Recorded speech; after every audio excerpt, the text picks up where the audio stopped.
The Mercedes plunged through the guardrail like a meteor falling from heaven, its headlights carving twin arcs through the storm before disappearing into the Black River below.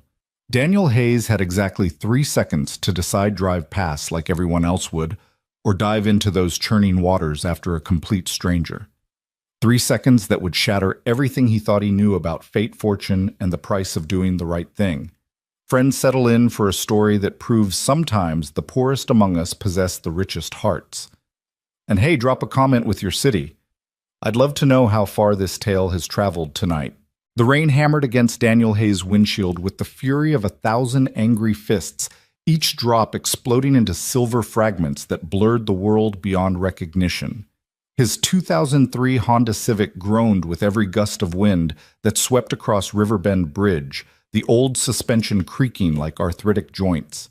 Daniel gripped the steering wheel tighter, his calloused hands aching from another 12-hour shift at Morrison Manufacturing, where he operated the same metal press that had claimed 2 of his fingers 8 years ago, back when safety regulations were more suggestion than requirement.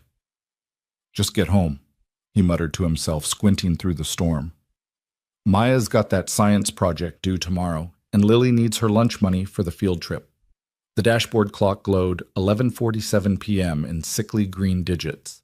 Another late night, another missed bedtime story, another broken promise to his daughters that he'd be there to tuck them in. The weight of single parenthood pressed down on his shoulders, heavier than any industrial machinery, a burden he'd carried alone for 3 years now, ever since cancer had stolen Rebecca from their lives with the same ruthless efficiency that poverty stole dreams. Lightning split the sky, illuminating the bridge in stark photographic clarity for one brilliant moment. That's when Daniel saw it, a black Mercedes-Benz S-Class, the kind of car that cost more than he'd make in 5 years hydroplaning across 3 lanes of traffic. Time seemed to crystallize each second, stretching like heated glass as the luxury vehicle spun in an elegant, deadly ballet toward the bridge's edge. The driver he could just make out a woman's silhouette fought for control, her hands wrestling with the wheel as the car's rear end swung wide. But physics had already written the ending to this story. The Mercedes struck the guardrail at 60 miles per hour, the metal barrier crumpling like aluminum foil. For one impossible moment, the car seemed to hover at the edge, balanced between safety and disaster, its xenon headlights blazing into the void. Then it was gone. The splash was audible even over the storm's rage, a sound that punched through Daniel's chest and grabbed his heart with icy fingers. Without conscious thought, his foot slammed the brake pedal. The Civic skidded to a stop, its worn tires screaming against wet asphalt. 3 other cars swept past him, their drivers either oblivious or unwilling to acknowledge what had just happened. In this city, in this economy, people had learned to mind their own business, to keep their heads down and their problems small. But Daniel Hayes had never learned that lesson. He was out of his car before his brain could catalog all the reasons this was insane. The rain struck him like a physical assault, instantly soaking through his faded Morrison Manufacturing uniform. The name Danny was still visible on the breast pocket embroidered there by Rebecca's careful hands years ago when the world had been kinder and possibilities had seemed endless. Daniel sprinted to the twisted gap in the guardrail, his work boots splashing through puddles that reflected the bridge's sodium lights like pools of liquid gold. 40 feet below the river churned with spring runoff, swollen and angry from 3 days of torrential rain. The Mercedes was already listing to one side, its elegant lines disappearing beneath the black water. The headlights still blazed beneath the surface, twin beacons of fading hope. Son of a... Daniel didn't finish the curse. He was already climbing over the jagged metal, feeling it tear through his pants and bite into his thigh. The pain was distant, unimportant.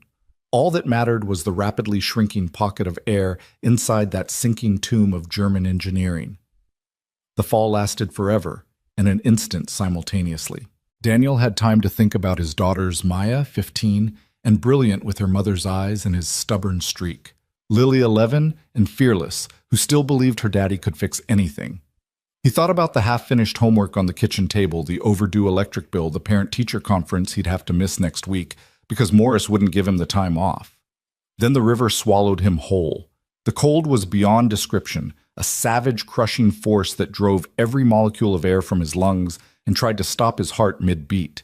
The current grabbed him immediately, spinning him in the darkness until up and down became meaningless concepts. But those headlights, those blessed beautiful headlights, gave him direction. Daniel forced his numbing limbs to move, swimming with the desperate strength of a man who had too much to live for to die in this muddy grave. The Mercedes had hit the river roof first, flipping in its descent. Now it sat upright on the riverbed, 10 feet down and sinking deeper. The electric system was failing, the lights flickering like dying stars. Daniel dove, his lungs already screaming from the cold and effort. Through the driver's side window he saw her.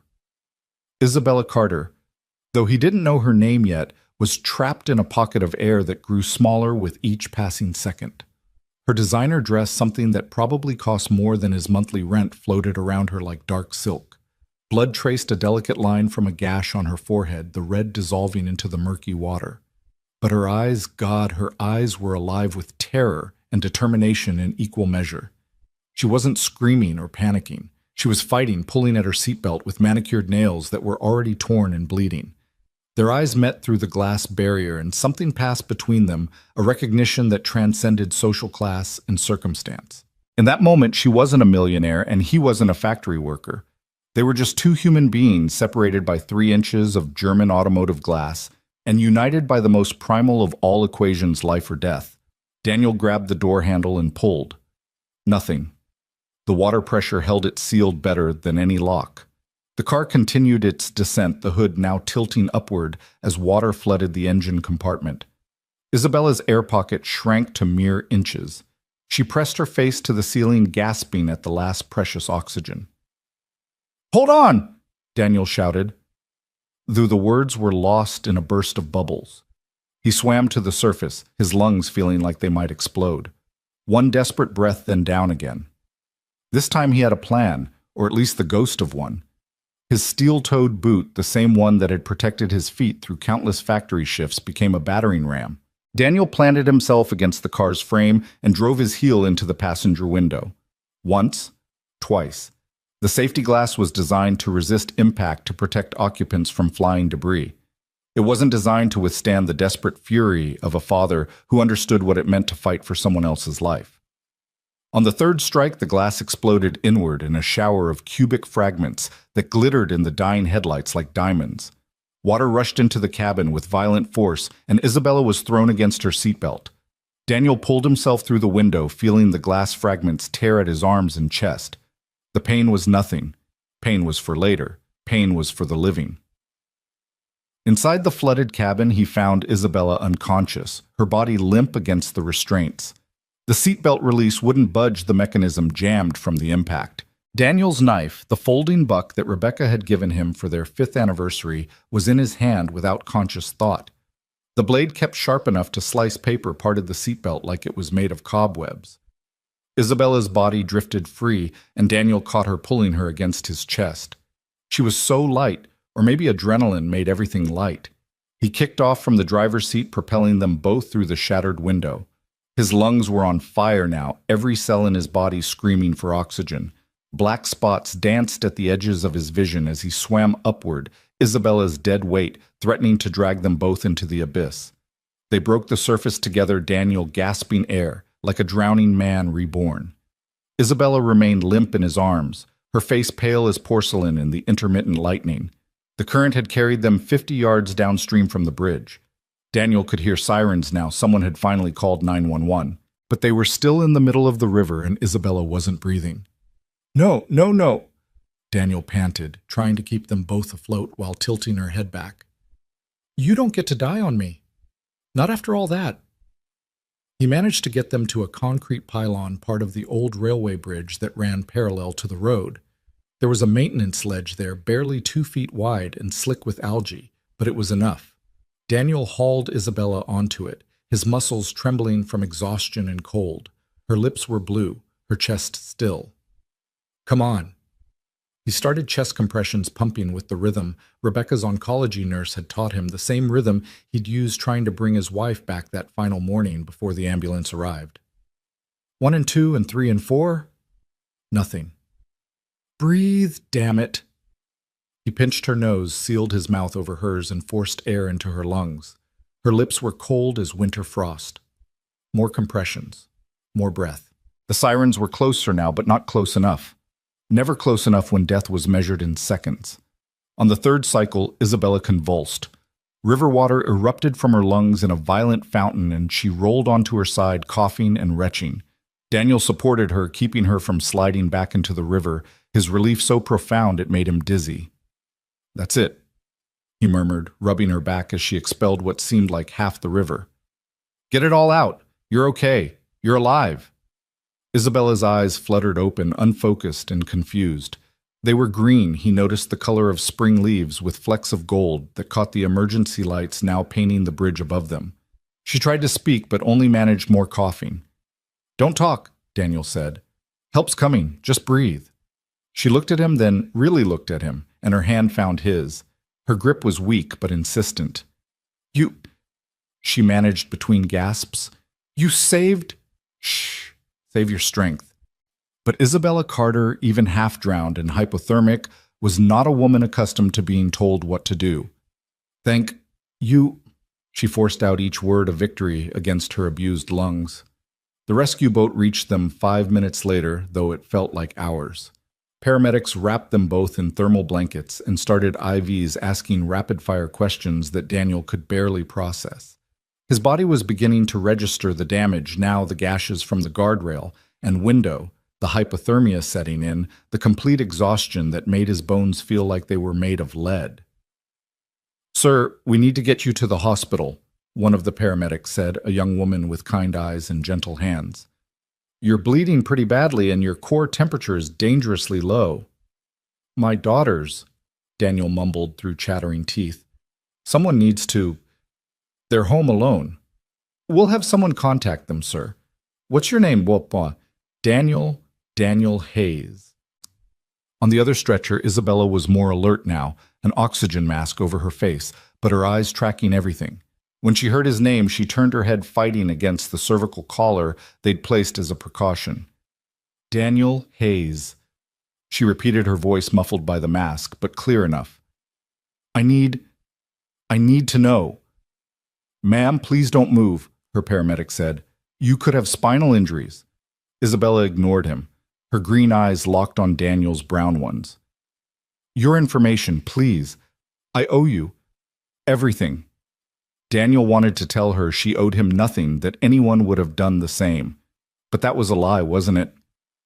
3 other cars had driven past, in a world where everyone was struggling to keep their own head above water.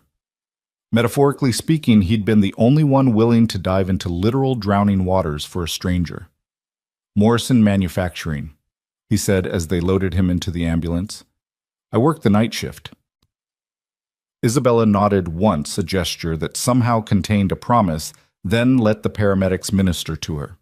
As the ambulance doors closed, Daniel caught a glimpse of the river through the rain-streaked windows. The Mercedes headlights had finally died, leaving nothing but darkness where tragedy had almost claimed another victim. The ride to Riverside General was a blur of medical terminology and vital signs.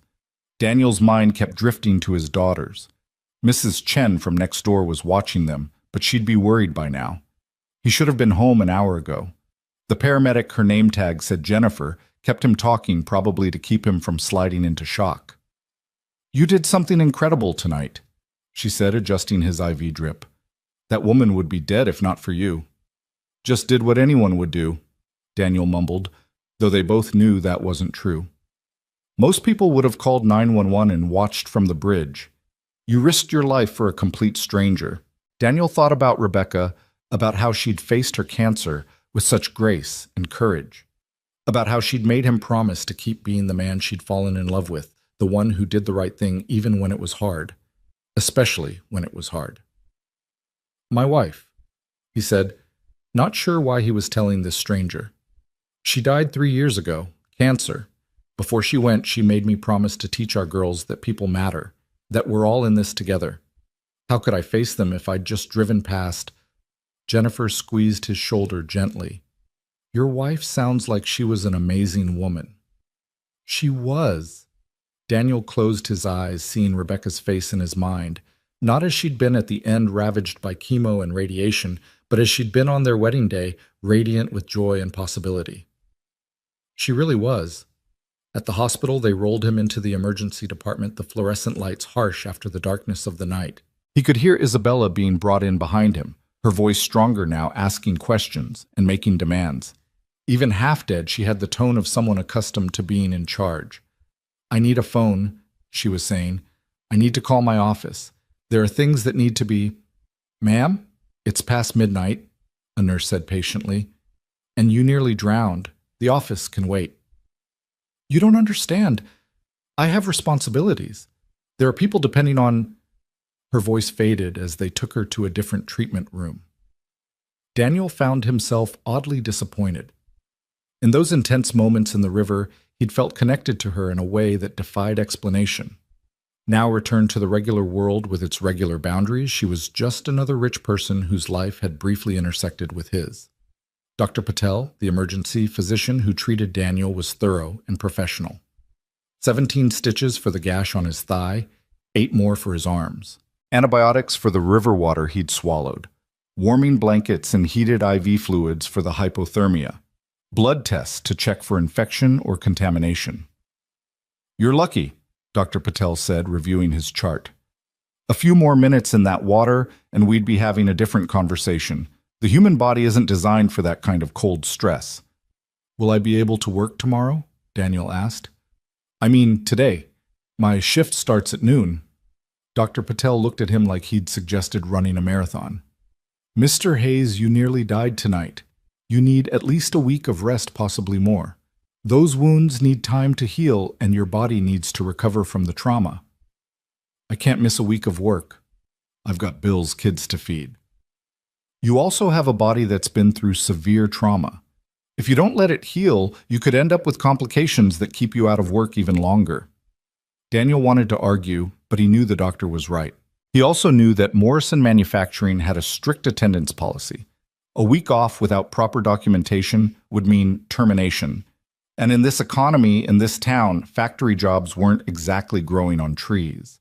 "Could you write me a note?" he asked. "Something official that explains why I can't work." "Of course, I'll make sure it's thoroughly documented. You saved someone's life tonight, Mr. Hayes. Any employer worth their salt should understand that." Daniel didn't bother explaining that Mr. Morrison's salt came from the tears of his workers. The man had once fired a woman for missing 3 days when her son was in the ICU. Compassion wasn't part of the Morrison Manufacturing business model. A knock on the door interrupted his dark thoughts. A woman entered, not a nurse or doctor, but someone in an expensive suit that had somehow remained immaculate despite the late hour. She was in her 50s, with silver hair pulled back in a bun and sharp eyes that missed nothing. "Mr. Hayes? My name is Margaret Stern. I'm Ms. Carter's chief of staff." "Ms. Carter." "Isabella Carter, the woman you pulled from the river. She's asked me to check on you and ensure you're receiving the best possible care." Daniel struggled to sit up straighter, wincing as the movement pulled at his stitches. "I'm fine. The doctors here are taking good care of me." Margaret's expression softened slightly. "She also wanted me to give you this." She handed him a business card, heavy stock embossed lettering. "Isabella Carter, CEO, Carter Innovations. She'd like to speak with you when you're both feeling better. And she asked me to ensure your family is taken care of tonight. Is there anyone who needs to be notified about your condition?" "My daughters, they're with the neighbor, but if you give me the address, I'll have someone check on them immediately. We can arrange for extended childcare if needed or transportation to visit you here." Daniel stared at the card, running his thumb over the raised letters. Carter Innovations. Even he had heard of them. They were the biggest tech company in the state, pioneering medical devices that were revolutionizing healthcare, the kind of company that factory workers like him only saw in newspaper headlines about billion-dollar valuations. "That's very kind, but we're managing fine." He said, his pride rising like a defensive wall. Margaret studied him for a moment, then nodded. "I understand, but please keep the card. Miss Carter takes her debt seriously, and she considers what you did tonight to be a debt that can never fully be repaid. Whatever you need, whenever you need it, you call that number." After she left, Daniel held the card up to the harsh hospital light. Such a small thing, but it felt heavy with possibility. Or maybe that was just the exhaustion talking. His eyes were getting heavy, the adrenaline finally fading and leaving only bone-deep weariness in its wake. He must have dozed off because the next thing he knew, sunlight was streaming through the window, and two familiar faces were peering at him with barely contained panic. "Dad!" Maya's voice cracked with relief as she threw herself against his chest, forgetting about his injuries until he winced. "Oh God, I'm sorry. Are you okay?" "Mrs. Chen saw the news and she said you were in an accident and—" "I'm fine, sweetheart," Daniel said, wrapping his less injured arm around her. "Just a little banged up." Lily hung back her 11-year-old face, trying to be brave, but her eyes brimming with tears. "The news said you saved someone. They said you jumped off the bridge." "I didn't jump off the bridge," Daniel clarified, pulling her into the hug with his other arm, ignoring the protest from his stitches. "I climbed down to help someone whose car went into the river." "Like a superhero," Lily whispered, and for a moment Daniel saw himself reflected in his daughter's eyes, not as the exhausted single father who could barely make ends meet, but as someone capable of extraordinary things. "More like a regular person who couldn't drive past someone in trouble," he said, kissing the top of her head. Her hair smelled like the strawberry shampoo Rebecca used to buy, the expensive kind he still splurged on, because it kept her mother's memory alive in small ways. Maya pulled back her 15-year-old pragmatism, asserting itself. "Dad, Mr. Morrison called the house. He said if you're not at work today, you're fired." The words hit Daniel like cold water. He'd expected it, but hearing it confirmed still stung. 8 years at that factory, 8 years of perfect attendance until tonight, and Morrison couldn't even wait until business hours to terminate him. "It's okay," he lied. "We'll figure something out." "How?" Maya demanded, her mother's fire flashing in her eyes. "The rent's due next week. The electric company already sent a final notice. And Lily needs new shoes for gym class because her old ones literally have holes in them." "Maya," Daniel said gently. "Not in front of—" "I'm not a baby," Lily interrupted. "I know we're poor. Everyone at school knows we're poor. That's why I didn't tell you about the field trip to the Science Museum. It's $50, and I knew we didn't have it." Daniel's heart broke a little more, a feat he wouldn't have thought possible. His daughters shouldn't have to worry about money. They should be thinking about boys and homework and what videos to watch on YouTube, not whether their father could afford to keep the lights on. "Listen to me, both of you," he said, pulling them close again. "Being poor isn't something to be ashamed of. We have each other, we have our home, and we have our dignity. Your mother and I—" "Mom would have jumped in that river too," Maya said quietly. "Even if it meant leaving us, because that's who you both were. Are. The kind of people who help." Daniel had to close his eyes against the sudden burn of tears. "Yeah," he managed. "She would have." They stayed like that for a while, the three of them holding each other in the sterile hospital room while the world outside continued its relentless spin. Finally, a knock interrupted their family moment. Dr. Patel entered, followed by someone Daniel didn't expect to see. Isabella Carter stood in the doorway wearing a hospital gown and robe, but somehow making them look elegant. Her forehead was bandaged, and she moved carefully, but her green eyes were clear and intensely focused. Margaret Stern stood behind her, looking disapproving of her boss's ambulatory adventure. "Miss Carter, you should be in bed," Dr. Patel said, his tone suggesting this wasn't the first time he'd made this recommendation. "I'll rest when I've done what needs to be done," Isabella replied, her voice carrying the kind of authority that made arguing seem pointless. She looked at Daniel's daughters, and her expression softened. "You must be Maya and Lily. Your father told me about you in the ambulance, though I'm not sure he remembers. He was quite insistent that someone check on you." Lily, never one to be shy, stepped forward. "Are you the lady my dad saved?" "I am." Isabella moved into the room, her movements careful but determined. "And I owe him, and by extension you, a debt I can never fully repay." "We don't need—" Daniel started, but Isabella held up a hand. "Mr. Hayes, I understand you were terminated from your position at Morrison Manufacturing because of last night's events. How did you—" "I make it my business to know things," Isabella said simply. "It's how I've built my company. It's also how I know you're a single father, that your wife Rebecca passed away 3 years ago from complications related to breast cancer, that you've been working double shifts to cover medical debts, and that you have an engineering degree from State University that you've never been able to use because you had to take the first job available when Rebecca got sick. Daniel felt exposed, vulnerable. You investigated me. I investigated the man who risked everything to save a stranger, Isabella corrected. And I found someone remarkable, someone who deserves better than being discarded by a small-minded factory owner who can't recognize heroism when it literally makes the morning news. She turned to Maya and Lily. Your father didn't just save my life last night. He gave me something I'd lost faith that there are still people in this world who do the right thing without calculating the cost. That's rarer than you might think, especially in my world. Ms. Carter. Daniel said, his voice tight. We appreciate your gratitude, but I'm offering you a job, Isabella interrupted. At Carter Innovations, we're developing a new medical device, something that could revolutionize emergency trauma care. I need someone on my team who understands what it means to make split-second decisions when lives are on the stake. Someone with engineering training and real-world experience. The room went silent. Even Lily, who usually had something to say about everything, seemed stunned. Daniel's mind struggled to process what he was hearing. A job at Carter Innovations. That was like offering a minor league baseball player a starting position with the Yankees. I'm not qualified, he said automatically. My degree is 8 years old. I haven't kept up with the technology. You pulled me from a sinking car in a freezing river at night, Isabella said. That tells me everything I need to know about your qualifications.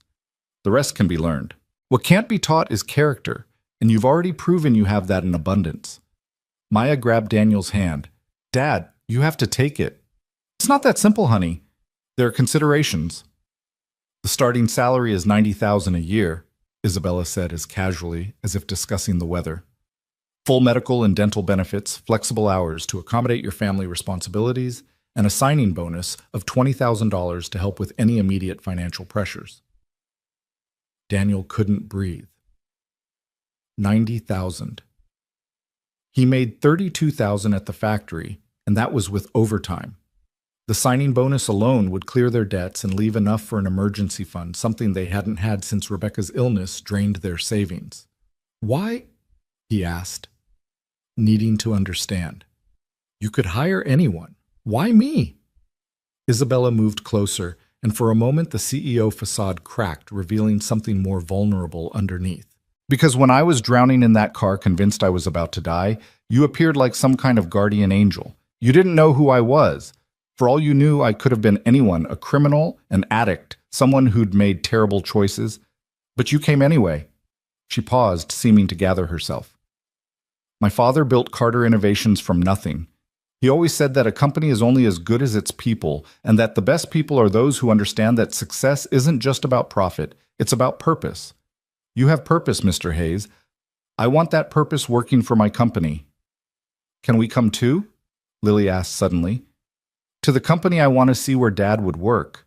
Isabella smiled, the expression transforming her face from corporate executive to something warmer, more human. Of course. In fact, Carter Innovations has an excellent internship program for high school students. She looked at Maya. If you're interested in science or technology, we'd be happy to have you apply when the time comes. Maya's eyes went wide. Really? Really? We believe in investing in the next generation.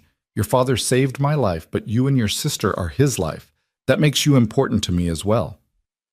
Daniel looked at his daughters, seeing the hope in their faces, hope that had been dimmed by 3 years of struggle and loss. Then he looked at Isabella Carter, this woman who'd literally fallen into his life and was now offering to change it completely. When would I start? He heard himself ask. Isabella's smile widened. As soon as you're medically cleared, Dr. Patel suggests a week of recovery. I'd prefer 2 weeks paid, of course, to ensure you're fully healed. Margaret will handle all the paperwork and arrange for movers to help if you need to relocate closer to our offices. Movers? Daniel was still trying to catch up. Our main campus is in Riverside Corporate Park. The commute from your current address would be over an hour each way. We have several corporate housing options available, or I can have my real estate team help you find something suitable. The signing bonus should cover any deposits or moving expenses. It was too much too fast. Daniel felt like he was drowning again, but this time in possibility rather than river water. I need to think about this. Of course. Isabella reached into her robe pocket and pulled out a card identical to the one Margaret had given him earlier. Take all the time you need. But Mr. Hayes Daniel, please understand that this isn't charity. This isn't pity or some misguided sense of obligation. I'm offering you this position because I believe you'll be an asset to my company. The fact that you saved my life just means I got to see your character before a traditional interview would have revealed it. She turned to leave, then paused at the door. Oh, and Mr. Morrison, the owner of your former workplace. He'll be receiving a call from my legal team regarding wrongful termination. Colorado law protects employees who miss work due to emergency situations, especially those involving the preservation of human life. I believe the penalties can be quite substantial. That's not necessary, Daniel started. Yes, Isabella said firmly. It is. People like Morrison thrive because no one holds them accountable. Consider it my first lesson in your new position. Never let anyone get away with doing the wrong thing when you have the power to stop them. After she left the room, felt smaller somehow, as if her presence had expanded the walls and her absence had let them contract again. Daniel's daughters were both staring at him with expressions of awe and excitement. Dad, Maya said slowly, did you just get offered a job that pays 3 times what you were making? I think so, Daniel said, still not quite believing it himself. And did she just say she was going to sue Mr. Morrison? I think so. Lily bounced on her toes. This is the best day ever. Well, except for you almost dying. That part was terrible, but the rest is amazing. Daniel pulled them both close again, breathing in the reality of his family, of their continued existence together, despite everything life had thrown at them. Your mom would have been proud, he murmured. She is proud, Maya corrected. Wherever she is, she's proud. Dr. Patel returned a few minutes later to check Daniel's vitals and change his bandages. Ms. Carter is quite a force of nature, he observed. She's already arranged for you to have a private room for your recovery, and she's insisted on covering all medical expenses not handled by insurance. She doesn't need to do that. Try telling her that, Dr. Patel said with a wry smile. I've been her physician for 5 years, and I've never once won an argument with her. The woman could negotiate with death itself and probably get a better deal. As if to prove his point, Margaret Stern appeared again, this time with a tablet and a stack of paperwork. Mr. Hayes, I've taken the liberty of preparing the employment contracts for your review. I've also arranged for a car service to take your daughters home whenever they're ready, and I've had groceries delivered to your apartment so you don't need to worry about shopping when you're discharged. That's really not necessary, Margaret finished. Perhaps not, but Ms. Carter was quite specific in her instructions. She said, and I quote, "That man dove into a freezing river without hesitation. The least we can do is make sure his children don't have to worry about dinner." She handed him the tablet. The employment contract is straightforward, but I recommend having a lawyer review it. If you don't have one, we can provide a referral to an independent attorney who can advise you. Daniel looked at the contract, the numbers still seeming surreal.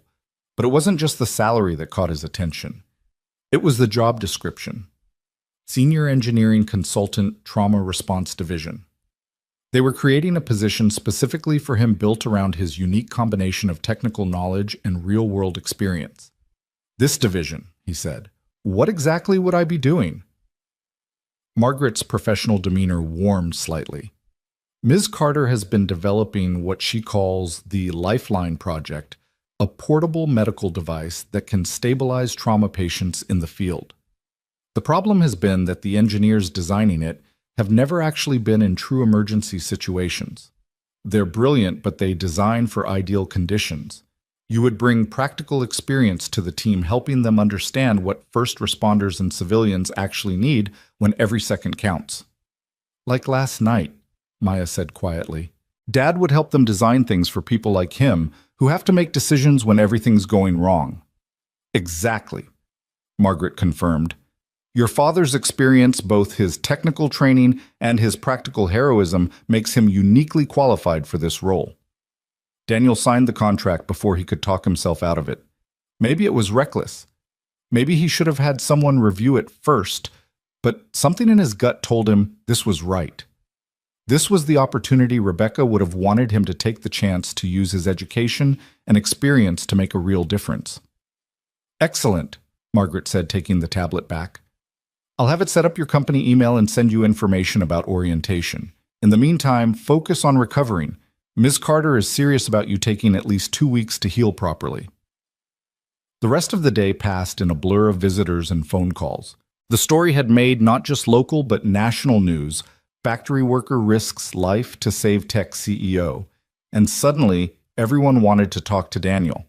He declined all interview requests, having no interest in becoming a media sensation. But he couldn't avoid everyone. His supervisor from Morrison Manufacturing, Ted Rawlings, called to personally apologize. Danny, I'm so sorry about what happened. Morrison's decision, not mine. You know I'd keep you if I could. It's okay, Ted, Daniel said, meaning it. Ted was a good man trapped in a bad system. I've actually got something else lined up. Already? That's fantastic. Where? Carter Innovations. The silence on the other end was so long, Daniel thought the call had dropped. Then Ted whistled low. Holy shit, Danny! From the factory floor to Carter Innovations, that's like going from the minor leagues straight to the World Series. It's just a job, Daniel said, though he knew it was more than that. No, it's not, Ted said. It's a chance. Don't waste it. That evening, as visiting hours were ending and his daughters reluctantly prepared to leave with the car service Margaret had arranged, Isabella Carter appeared one more time. She moved more easily now, though, still carefully, and she'd changed into regular clothes, designer jeans and a sweater that probably cost more than Daniel's entire wardrobe. I wanted to check on you before I'm discharged, she said, and to thank you again. You've thanked me enough, Daniel said. More than enough. The job offer is a business decision, Isabella interrupted, but this is personal.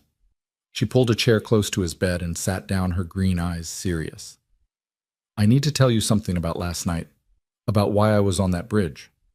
Daniel waited, sensing this was important.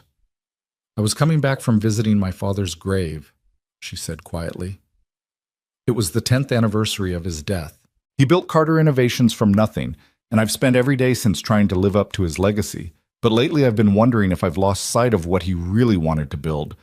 Not just a successful company, but one that made a difference. She paused, seeming to gather her thoughts. I've been so focused on profit margins and market share that I'd forgotten why we started the medical device division in the first place. My father had a heart attack at 55. The ambulance took too long, the field treatment was inadequate, and he died before reaching the hospital. He might have lived if the emergency response had been better equipped. I'm sorry, Ed, Daniel said, understanding now why the Lifeline project was so important to her. Last night when I was trapped in that car, I thought about him. I thought about how I was going to die the same way because help couldn't reach me in time. And then you appeared. She met his eyes. You weren't a trained rescue worker. You didn't have special equipment. You were just a man with the courage to act when it mattered. That's what the Lifeline project needs, someone who understands that emergencies aren't clean, controlled situations. They're chaos, and the tools we design need to work in chaos. I'll do my best, Daniel promised. I know you will. Isabella stood. One more thing. My head of security pulled the footage from the bridge cameras. 3 cars passed before you stopped. 3 drivers who saw what happened and chose to keep driving. I've been successful in business because I can read people, and I've learned that the best predictor of future behavior is past behavior. You stopped when others didn't. That tells me everything about who you are. She extended her hand and Daniel shook it, feeling the strength in her grip despite her ordeal. Welcome to Carter Innovations, Daniel Hayes. I have a feeling you're going to change more than just our product designs. After she left, Daniel lay in the darkening room watching the sun set through his window. 24 hours ago, he'd been a factory worker struggling to make ends meet, wondering how he'd pay the electric bill and buy his daughter new shoes. Now he was a senior consultant at one of the most innovative companies in the country with a salary that would transform his family's life. All because he'd chosen to stop on a bridge in a storm. Rebecca would have laughed at the cosmic justice of it all. She'd always believed that the universe had a plan that good things came to those who did good. Daniel had lost that faith when cancer took her, When medical bills destroyed their savings, when he'd had to watch his daughters learn to live with less while their classmates had more. But maybe, just maybe, Rebecca had been right all along. His phone buzzed with a text from Maya. "Dad, there's been a delivery, like a huge delivery. The living room is full of boxes." Before he could respond, another text came through, this one with a photo. Their small apartment's living room was indeed full of boxes, electronics, clothes, what looked like a new laptop and tablets. A note was visible on top of one box, written in elegant handwriting, "For the Hayes family. The future starts today. I see." Daniel closed his eyes, feeling tears slip down his cheeks. They weren't tears of sadness or even joy exactly. They were tears of relief, of gratitude, of the overwhelming realization that sometimes, not often, but sometimes the universe conspires to reward those who act with courage and compassion. Tomorrow would bring new challenges.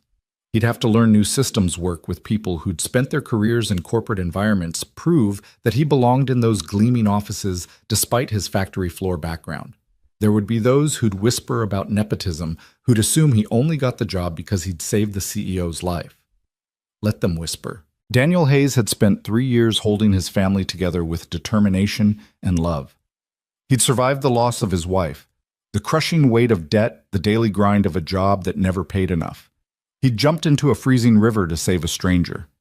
After all that, how hard could a corporate job really be? The morning Daniel was scheduled to start at Carter Innovations, he stood before his bathroom mirror, adjusting the tie Maya had picked out for him. It was new part of the wardrobe that had mysteriously appeared courtesy of Isabella's intervention, and it felt strange against his throat after years of wearing factory uniforms. His reflection looked like a stranger, clean-shaven, professionally dressed. The bruises from his river adventure faded to faint yellows and greens. "Dad, you look like one of those guys from the business channels Mom used to watch," Lily said from the doorway, still in her pajamas despite the early hour. She'd insisted on seeing him off on his first day.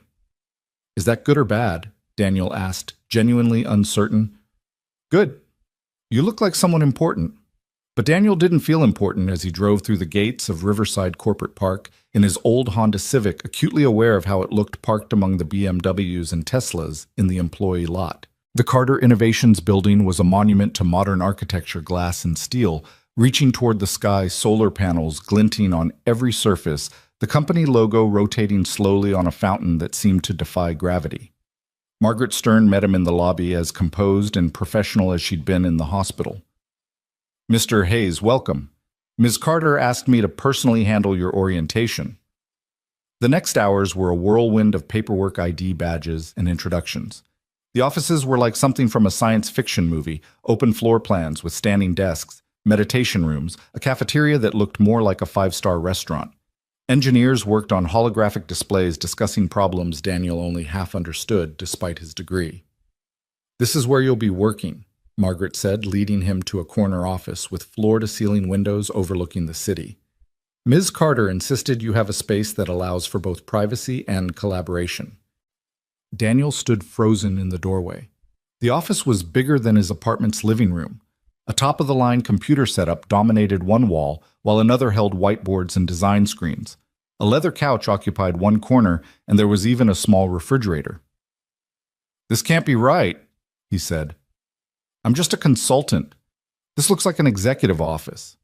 "Senior consultant," Margaret corrected. "And Miss Carter was very specific about your placement. You'll be working directly with the Lifeline project team, but she wanted you to have autonomy and resources." A knock on the doorframe interrupted them. A young man stood there, maybe 25, with thick glasses and an eager expression. "Mr. Hayes, I'm Kevin Chen, lead programmer on Lifeline. I've been dying to meet you." "Please call me Daniel," he said, shaking Kevin's hand and noting the surprisingly firm grip. "The whole team's talking about you," Kevin said excitedly. "The guy who actually saved someone's life with his bare hands. Do you know how rare that is? We design life-saving equipment, but most of us have never even seen a real emergency." "That's about to change," a familiar voice said from behind them. Isabella Carter entered, looking every inch the CEO in a charcoal suit that emphasized her recovered vitality. The only sign of her ordeal was a thin scar on her forehead, barely visible under expertly applied makeup. "Kevin, gather the team in conference room A. It's time Mr. Hayes saw what we're working on. 20 minutes later, Daniel found himself surrounded by some of the brightest minds he'd ever encountered. The conference table was littered with prototypes, tablets, and technical drawings. At the center sat something that looked like a high-tech briefcase crossed with a medical kit. This is the Lifeline Mark III, Isabella explained, opening the case to reveal an array of devices Daniel didn't recognize. It's designed to provide comprehensive trauma care in the field. Automated diagnostics, drug delivery, even surgical assistance via augmented reality. In theory, it could turn anyone into a paramedic. In theory, Kevin added with obvious frustration. In practice, it takes 12 minutes to deploy properly, requires a stable surface, and the AR system assumes perfect lighting conditions. Daniel studied the device, his mind already seeing the problems. "May I?" he asked, gesturing to the case. Isabella nodded, and Daniel lifted it. The weight was wrong, too heavy for someone to carry while running. He tried to open it with one hand, simulating holding a patient, and found it impossible. The latches required 2 hands and precise finger placement. "In the river," he said slowly. "I had maybe 30 seconds to make decisions. My hands were numb from the cold. I could barely see through the rain and darkness." He set the case down. "This is designed for a hospital, not a crisis." "That's exactly the problem," Isabella said. "We've spent 2 years and $40 million developing something that works perfectly in controlled conditions and fails completely in real ones." An older engineer, introduced as Dr. Robert Stein, bristled slightly. "The technology is sound. We just need to refine the deployment mechanism." "With respect, Dr. Stein," Daniel said carefully, aware he was the newcomer challenging established expertise. "The deployment mechanism is the technology. If people can't use it when they need it most, it doesn't matter how advanced the components are." "So what would you suggest?" Dr. Stein's tone carried a challenge. Daniel thought about those moments in the river, the desperate simplicity of survival. Start over. Not with the technology, but with the situation. Build for the worst-case scenario, someone alone injured themselves, maybe dealing with multiple casualties in impossible conditions. "That's a pretty radical approach," Kevin said, but his eyes were bright with interest. "Radical saves lives," Isabella interjected. "Conservative thinking would have left me at the bottom of that river." She looked around the table. "I'm giving this team 6 months to redesign Lifeline from the ground up, with Daniel having full veto power over any design element that doesn't work in crisis conditions." Dr. Stein's face flushed. "Ms. Carter, with all due respect, Mr. Hayes has been here less than a day. To give him veto power over 2 years of research. 2 years of research that produced an unusable product," Isabella said coolly. "Robert, you're brilliant. Your patents have saved thousands of lives. But you've never had to use them yourself while someone was dying in front of you. Daniel has. That experience is worth more than all the degrees in this room combined." The meeting continued for another hour, tension thick between the old guard and the new perspective Daniel represented. But gradually, as he shared more details about the rescue, the way his knife had been the most crucial tool, how holding Isabella's head above water while swimming had required techniques no one would think to program, the team began to understand. After the meeting, Isabella asked Daniel to walk with her. They strolled through the campus's carefully maintained gardens, a stark contrast to the industrial district where Morrison Manufacturing squatted like a gray toad. "Robert will come around," she said. "He's protective of his work, but he's not stupid. He knows Lifeline isn't ready." "I don't want to alienate your team," Daniel said. "They've forgotten more about medical technology than I'll ever know." "But you know something they don't, what it feels like when someone's life is literally in your hands." Isabella paused by a bench, turning to face him. "I need to tell you something. The night of the accident wasn't random. Someone wanted me dead." Daniel felt the world tilt slightly. "What?" "My brake lines were cut. Not obviously just enough to fail under stress, like taking a turn too fast in the rain. The police are investigating, but I have my own security team looking into it." "Why are you telling me this?" "Because if you're working closely with me, you could become a target too. You deserve to know the risk." Daniel thought about his daughters, about the new stability he'd just found for them. Then he thought about Isabella in that sinking car fighting against her seatbelt with bloody fingers. Someone tried to kill you, and your response is to keep going to work. My response is to find out who and why, Isabella corrected. The best defense is understanding your enemy, and right now I need people around me I can trust. You jumped into a river for a stranger. That makes you more trustworthy than anyone else in my orbit. You can't run a company based on who would jump in rivers for you. No, but I can build an inner circle that way. She started walking again. There's a board meeting next week. Some members are pushing for a merger with Nexus Pharmaceuticals. I've been blocking it because Nexus has a history of buying innovative companies and shelving their research to protect existing profits. And someone thought killing you would clear the path for the merger. That's one theory. Another is that someone wants to steal the Lifeline technology before we can patent the final version. The medical device industry is worth billions, and a truly functional field trauma system would revolutionize emergency medicine. They'd reached the building's main entrance again. Through the glass, Daniel could see employees moving with purpose, building the future one innovation at a time. It was a far cry from the repetitive monotony of the factory floor. I should have told you this before you signed the contract, Isabella said. If you want to reconsider— My wife died of cancer, Daniel interrupted. Slow, painful, watching her fade a little more each day. If someone wants to come after me, at least it'll be quick. Isabella studied him. That's a dark way to look at it. That's an honest way to look at it. I spent 3 years being afraid of bills, afraid of losing the house, afraid of failing my daughters. I'm tired of being afraid. If working here means taking risks, then I'll take them. But I need you to promise me something. What? If something happens to me, you'll make sure my daughters are taken care of. College funds, health insurance, whatever they need. Nothing's going to happen to you, Isabella said firmly. I've already assigned a security detail. A what? You won't see them. They're very discreet. But until we know who's behind the attack, I'm not taking chances with the man who saved my life.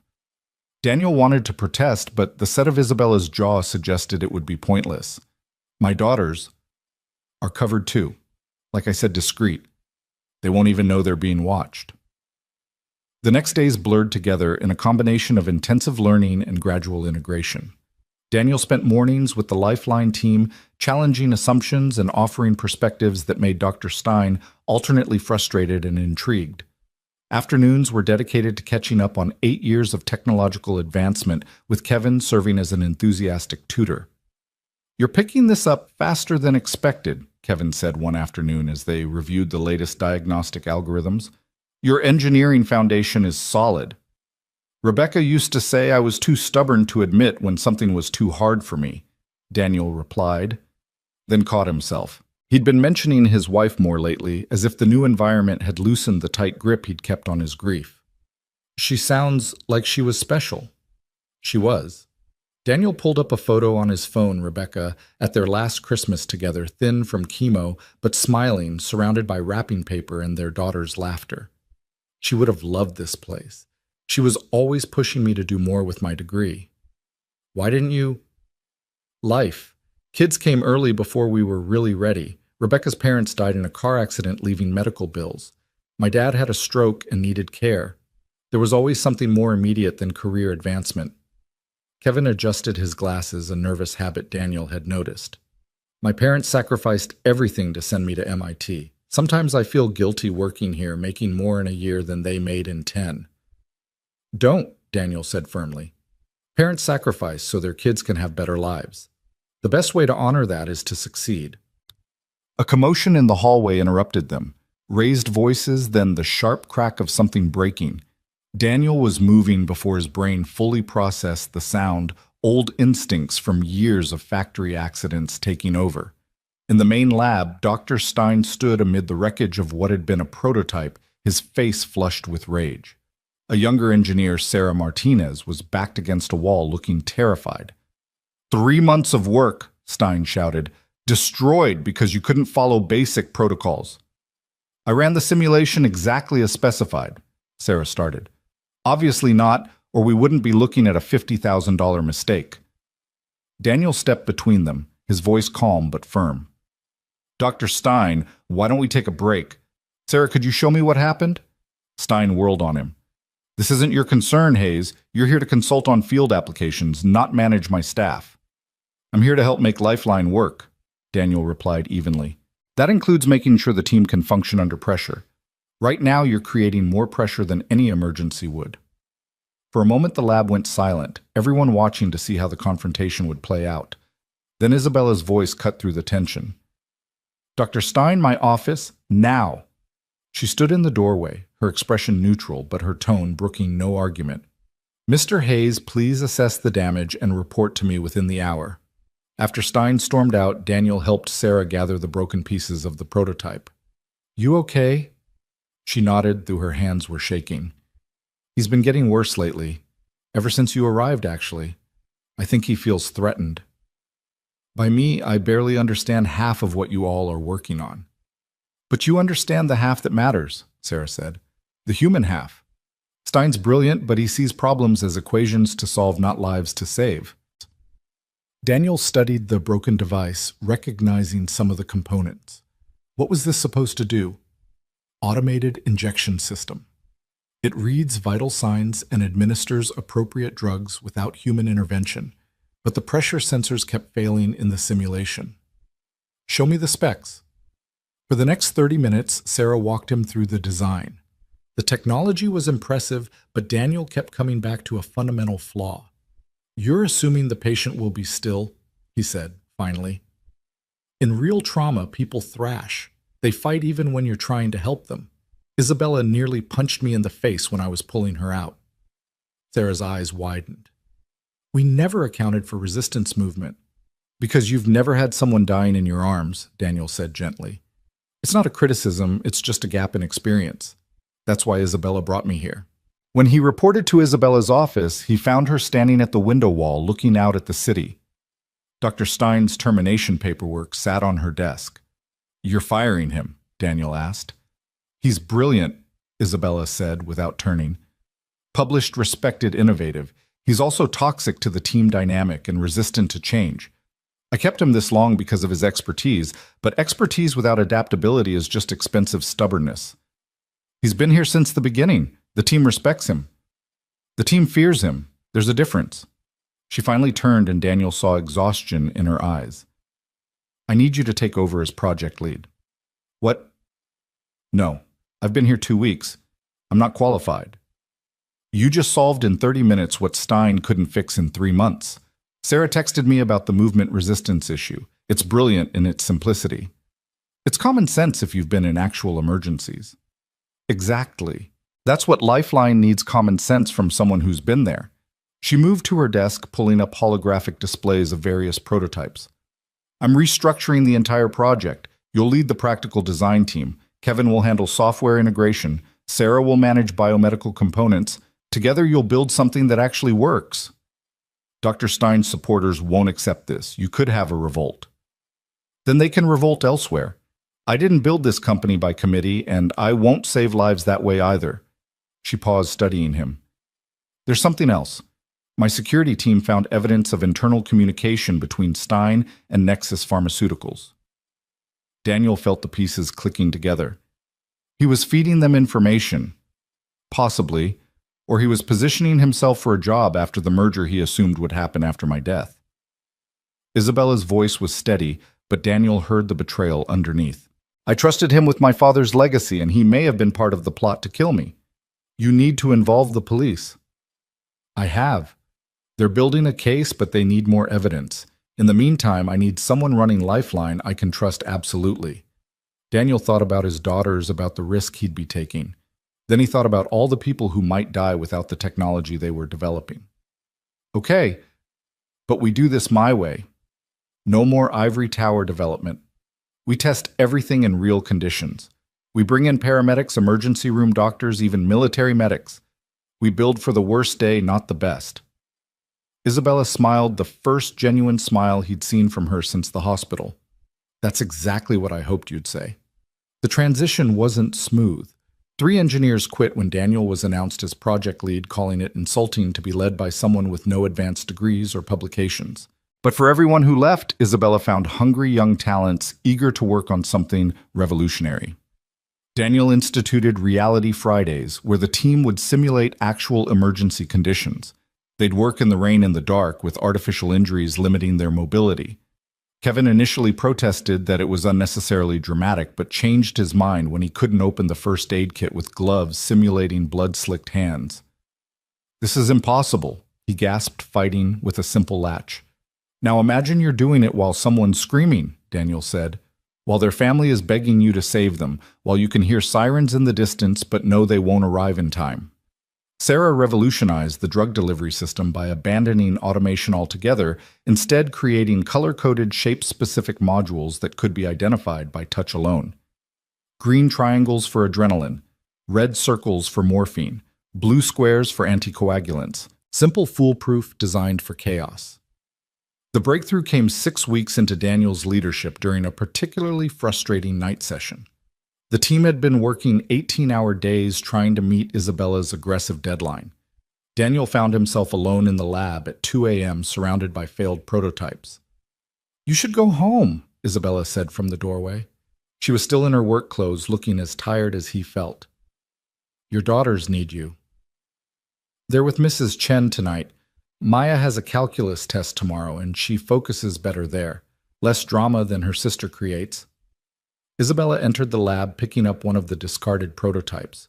"We're trying too hard. Or not hard enough." "No." She set the device down. "My father used to say that the best solutions were simple ones complicated by committee.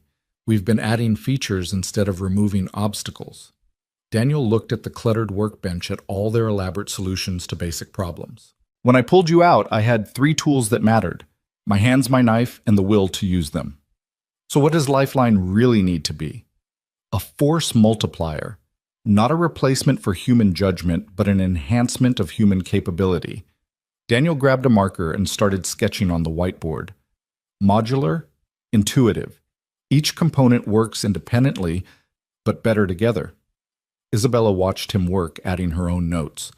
"Like a Swiss Army knife for medical emergencies." "Exactly. If someone only has time to grab one component, it should still be useful. But if they have the full kit, they can perform miracles." Isabella's eyes were bright with possibility. This could work. They worked until dawn, redesigning Lifeline from first principles. When the team arrived that morning, they found the entire concept reimagined on the conference room walls. Kevin studied the new schematics with growing excitement. This is brilliant. We've been trying to build a hospital in a box when we should have been building tools for heroes." "Not heroes," Daniel corrected. "Regular people in extraordinary circumstances. Heroes are rare. Courage is common if you give it the right tools." The new design phase moved with unprecedented speed. Without Stein's rigid oversight, the team flourished. Sarah's medical components became elegant in their simplicity. Kevin's software focused on guidance rather than automation. Daniel insisted every piece be tested by people with no medical training, including Lily when she visited the office. "If an 11-year-old can't figure it out in 30 seconds, it's too complicated," he said, watching his daughter successfully apply a prototype emergency bandage to a mannequin. "Dad, this is so cool," Lily exclaimed. "It shows me exactly where to put pressure." Isabella watched from the doorway, a strange expression on her face. Later, she pulled Daniel aside. "Your daughters are remarkable. They get it from their mother. They get it from both parents." She hesitated, then continued. "I've been thinking about the foundation my father started. It provides scholarships for underprivileged students interested in STEM fields. I'd like Maya to apply. She's only a sophomore. The program includes mentorship and summer internships. She'd be perfect for it." Daniel felt his throat tighten. "Isabella, you've already done so much. This isn't charity. Your daughter has a brilliant mind. It would be criminal to let financial constraints limit her potential." She paused. "Besides, purely selfishly, I need more people like your family in my life. People who understand that success means nothing without purpose." Before Daniel could respond, alarms began blaring through the building. Not fire alarms, security alerts. "Lockdown protocol activated," the building's AI announced. "All personnel remain in place." Isabella's phone buzzed. She answered, her face paling as she listened. "There's been a breach in the server room. Someone's trying to steal the Lifeline data." They ran toward the security center, Daniel keeping pace with Isabella, despite her longer legs. The hallways were eerily empty employees following lockdown procedures. In the security office, monitors showed a figure in black moving through the server room downloading files to a portable drive. How did they get past the biometric locks? Isabella demanded. The security chief Thomas pulled up access logs. They used Dr. Stein's credentials. He may have left a back door before his termination. Can we stop the download? Not without triggering a complete system wipe. We'd lose everything. Daniel studied the screens, his mind racing. Where's the main power junction for that room? Basement level section C, but Daniel was already moving. Call the police. I'll try to buy time. Daniel, no. Isabella called after him, but he was gone. The basement was a maze of pipes and electrical conduits lit by emergency lighting that cast everything in harsh shadows. Daniel found the junction box, his factory training finally useful. He could cut power to the server room, but it would also trigger the emergency protocols, sealing the intruder inside. A sound behind him made him freeze, and footsteps moving carefully through the darkness. I wondered who would come, a familiar voice said. Dr. Stein emerged from the shadows holding what looked like a modified taser. I should have guessed it would be you. The hero complex is strong. Robert, what are you doing? Taking what's mine. 2 years of my life went into Lifeline. Isabella wants to give it away, make it affordable for everyone. Do you know how much money we're losing? We're talking about saving lives. We're talking about billions of dollars. Stein's composure cracked. Nexus offered me 8 figures for the complete designs, enough to fund my own research for decades. So you tried to kill Isabella. That wasn't supposed to happen. She was just supposed to be delayed, miss the board meeting where the merger vote was scheduled. But she had to take that curve too fast, had to go over the bridge instead of into the barrier. He raised the taser. And you had to play hero. Daniel's hand found the knife in his pocket. Rebecca's gift, the one that had saved Isabella's life. You don't want to do this, Robert. No, but I will. The intruder upstairs is a professional. By the time they investigate, the trail will lead to industrial espionage from China. You'll be collateral damage killed trying to stop them. Stein fired the taser, but Daniel was already moving, factory reflexes and riverborn instincts combining. The probe struck the electrical panel behind him, sending sparks cascading through the basement. In the strobing light, Daniel closed the distance, his shoulder catching Stein in the midsection. They went down hard, rolling across the concrete floor. Stein was taller, but Daniel was stronger, years of manual labor having built muscle that gym workouts couldn't match. Still, Stein fought with the desperation of a man facing prison, his elbow catching Daniel's still healing ribs. The knife skittered away, lost in the darkness.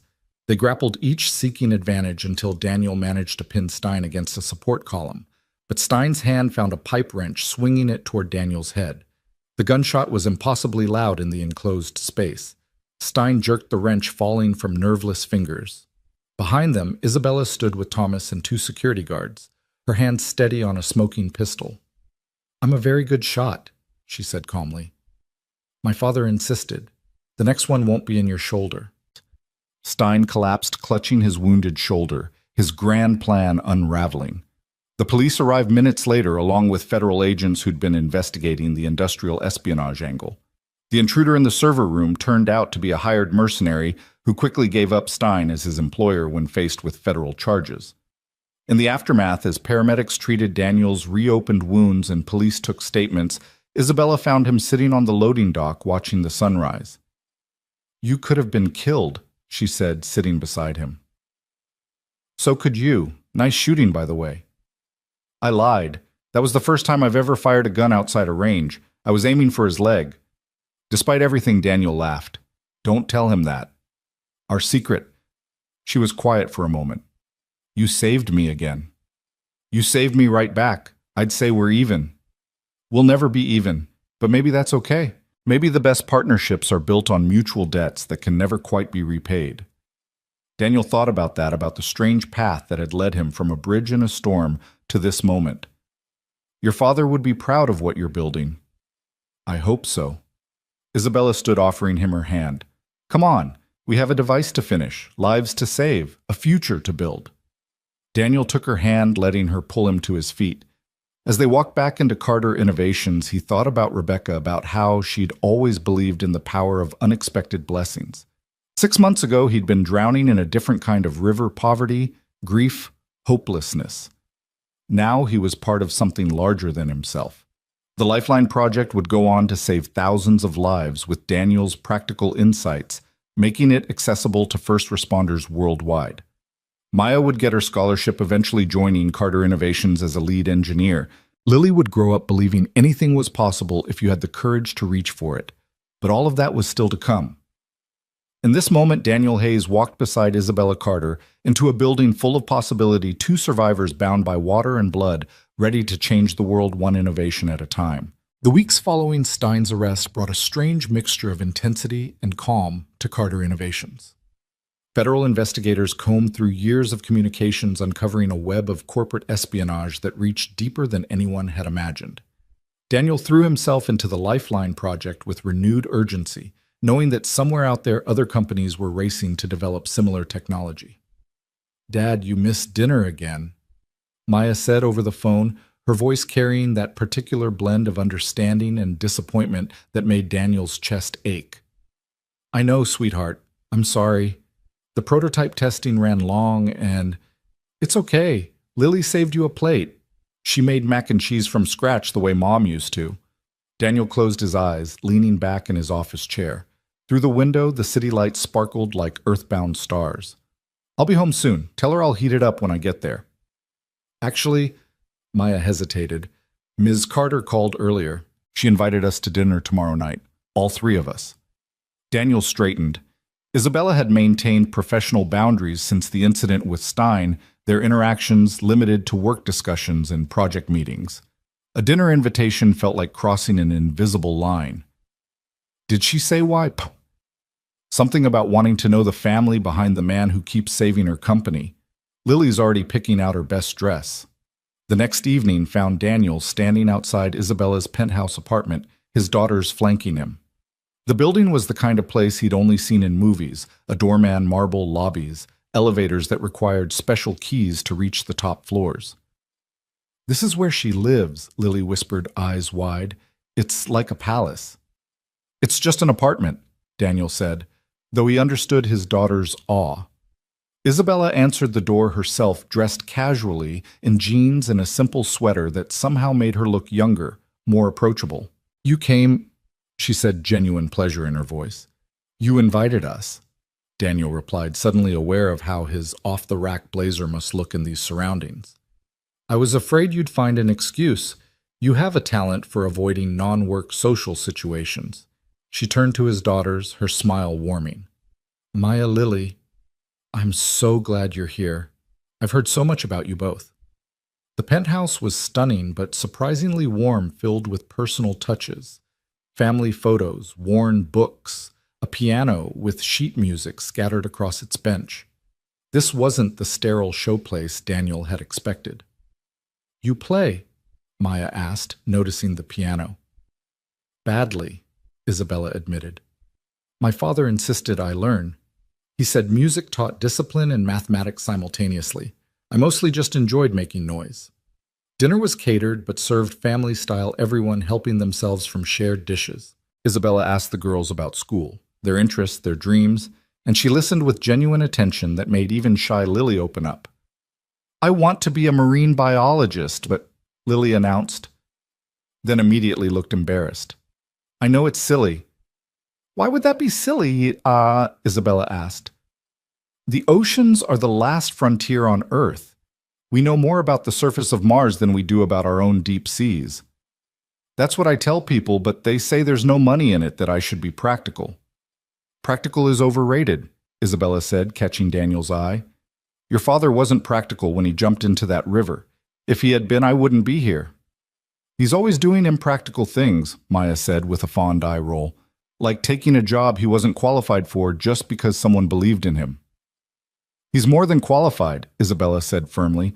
"The Lifeline Project has made more progress in 2 months under his leadership than it did in 2 years under Stein." Daniel felt heat rise to his face. "We have a good team, led by a good man." Isabella's gaze held his for a moment before she turned back to the girls. "Would you like to see the terrace? You can see the whole city from up there."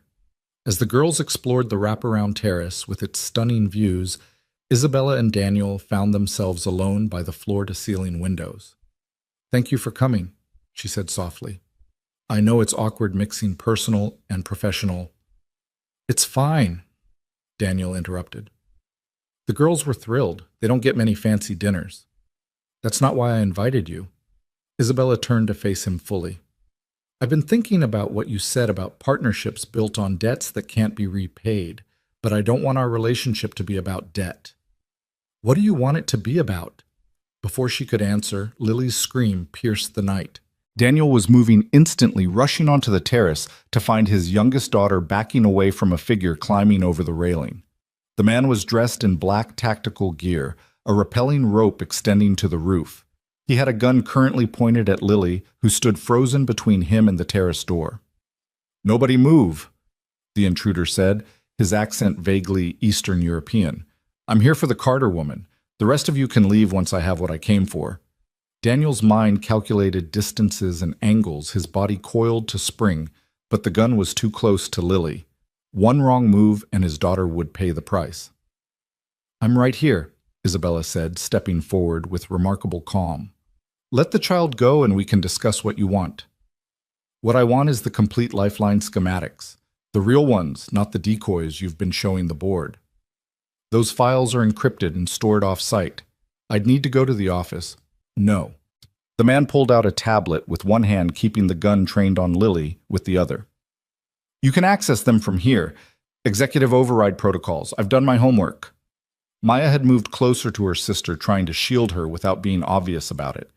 Daniel felt pride and terror in equal measure. "Fine," Isabella said, taking the tablet. "But this is going to take a few minutes. The encryption is multi-layered." As Isabella worked, Daniel inched closer to his daughters. The intruder noticed swinging the gun toward him. "I said don't move. I'm just trying to comfort my children. They'll need more than comfort if you take another step." Isabella's fingers flew across the tablet screen, but Daniel caught something in her expression. She wasn't just accessing files. She was doing something else. "There," she said, handing back the tablet.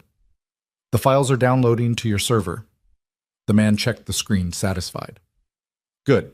Now everyone moves to the corner. I'll leave the way I came, and if nobody follows, nobody gets hurt."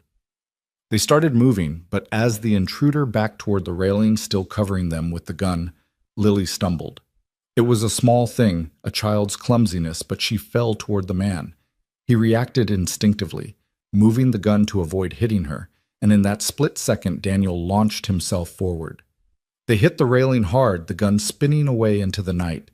The intruder was trained skilled in close combat, but Daniel fought with a father's fury. They grappled against the barrier, 40 stories of empty air yawning below. The man got his arm around Daniel's throat, choking him.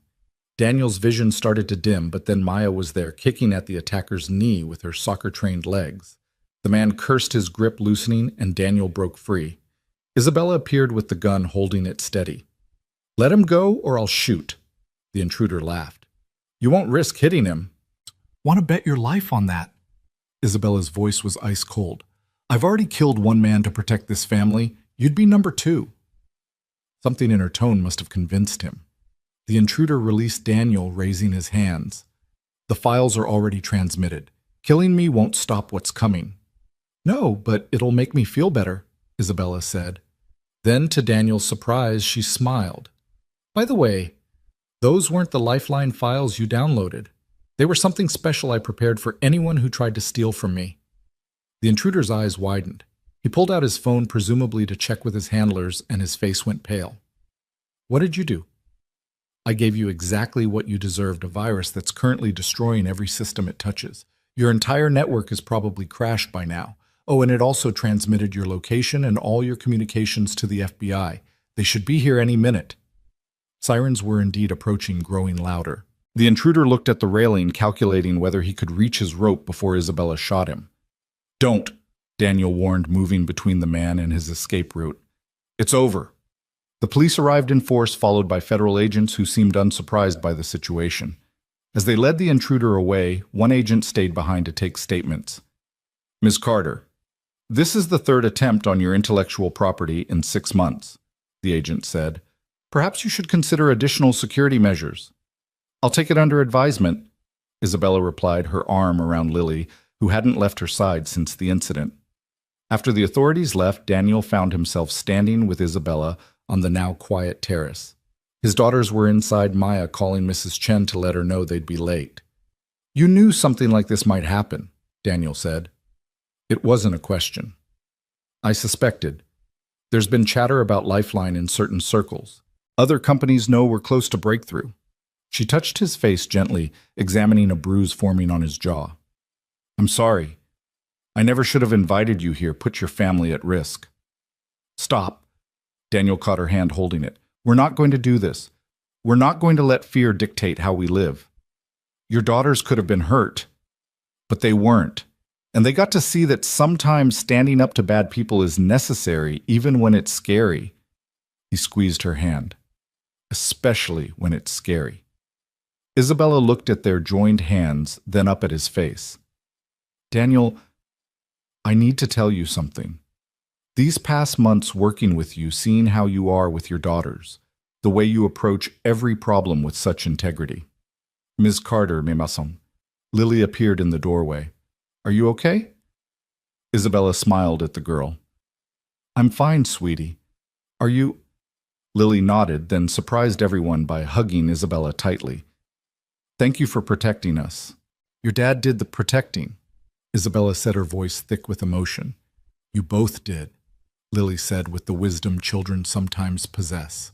"That's what families do." Later, as Daniel drove his daughters home, Maya asked, "Dad, do you like Ms. Carter?" "She's my boss, Maya." "That's not what I asked." Daniel glanced at his eldest daughter, seeing too much understanding in her eyes. "It's complicated." "Mom's been gone 3 years," Maya said gently. "She wouldn't want you to be alone forever." "I'm not alone. I have you and Lily." "That's not the same, and you know it." Maya was quiet for a moment. "Miss Carter looks at you the way Mom used to, like you're something special." "Your mother was special. Isabella Miss Carter. She's just grateful I saved her life." "Dad," Lily piped up from the back seat, "for someone so smart about engineering, you're really dumb about feelings." The next morning, Daniel arrived at work to find his office filled with flowers. Not a bouquet, an entire garden's worth covering every surface. The card simply said, "Thank you for last night. Kevin stuck his head in, grinning. "Someone's got an admirer." "It's just a thank you," Daniel muttered, though he carefully moved the card to his wallet. "Right, because everyone sends $5,000 worth of flowers to say thanks." The Lifeline project consumed the next weeks. They were close to a final prototype, something that could actually be manufactured and distributed. Daniel pushed the team harder than ever, knowing that other companies were racing to beat them to market. The breakthrough came at 3 a.m. on a Tuesday. Sarah had been working on the drug delivery system when she suddenly shouted, bringing everyone running. "I've got it." She held up what looked like a pen. Single-use, preloaded, color-coded caps for different drugs. No measurement needed, no calculation required. Just match the color to the symptom guide and inject. Daniel tested it on a mannequin, the simplicity beautiful. "This is it. This is what we've been looking for." "We still need to integrate it with the diagnostic system," Kevin said, but he was smiling. "Then let's integrate it," Isabella said from the doorway. None of them had heard her arrive. "I want a working prototype by end of week." They worked straight through, catching catnaps on office couches, living on coffee and takeout. Daniel called his daughters twice a day, apologizing for his absence, but they understood. This was important. By Friday afternoon, they had it. The complete Lifeline system packed into a case the size of a large lunchbox, weighing less than 10 pounds. Every component was intuitive, durable, and effective. "We need to test it," Daniel said. "Real-world conditions." "I've arranged something," Isabella said. "The city's emergency services are running a disaster drill tomorrow. Mass casualty simulation. They've agreed to let us participate." The drill was chaos, controlled but realistic. A simulated building collapse with dozens of victims played by volunteers with fake injuries ranging from minor cuts to severe trauma. Daniel's team spread out, each carrying a Lifeline kit. Daniel found himself treating a victim with simulated arterial bleeding. The old him, the factory worker, would have frozen. But the kit guided him through step by step. Pressure here, injection there, monitoring vitals through the simple display. Within minutes, the patient was stabilized. Across the field, he saw Lily Isabella had somehow arranged for his daughters to observe, watching with wide eyes as Sarah used another kit to treat multiple victims simultaneously. The color coding system allowed even untrained volunteers to help following simple pictographic instructions. The fire chief, a grizzled veteran named Rodriguez, approached Daniel afterward. "That's the most effective civilian medical response I've ever seen. When can we get these?" "Soon," Isabella answered, appearing beside them. "We're going into production next month." "What about cost?" Rodriguez asked. "City budgets are tight." "We're implementing a tiered pricing system," Isabella explained. "Full price for private hospitals and wealthy districts, subsidized rates for public services, and donation programs for underserved areas." Rodriguez looked skeptical. "Your board approved that." "My board doesn't get a vote," Isabella said firmly.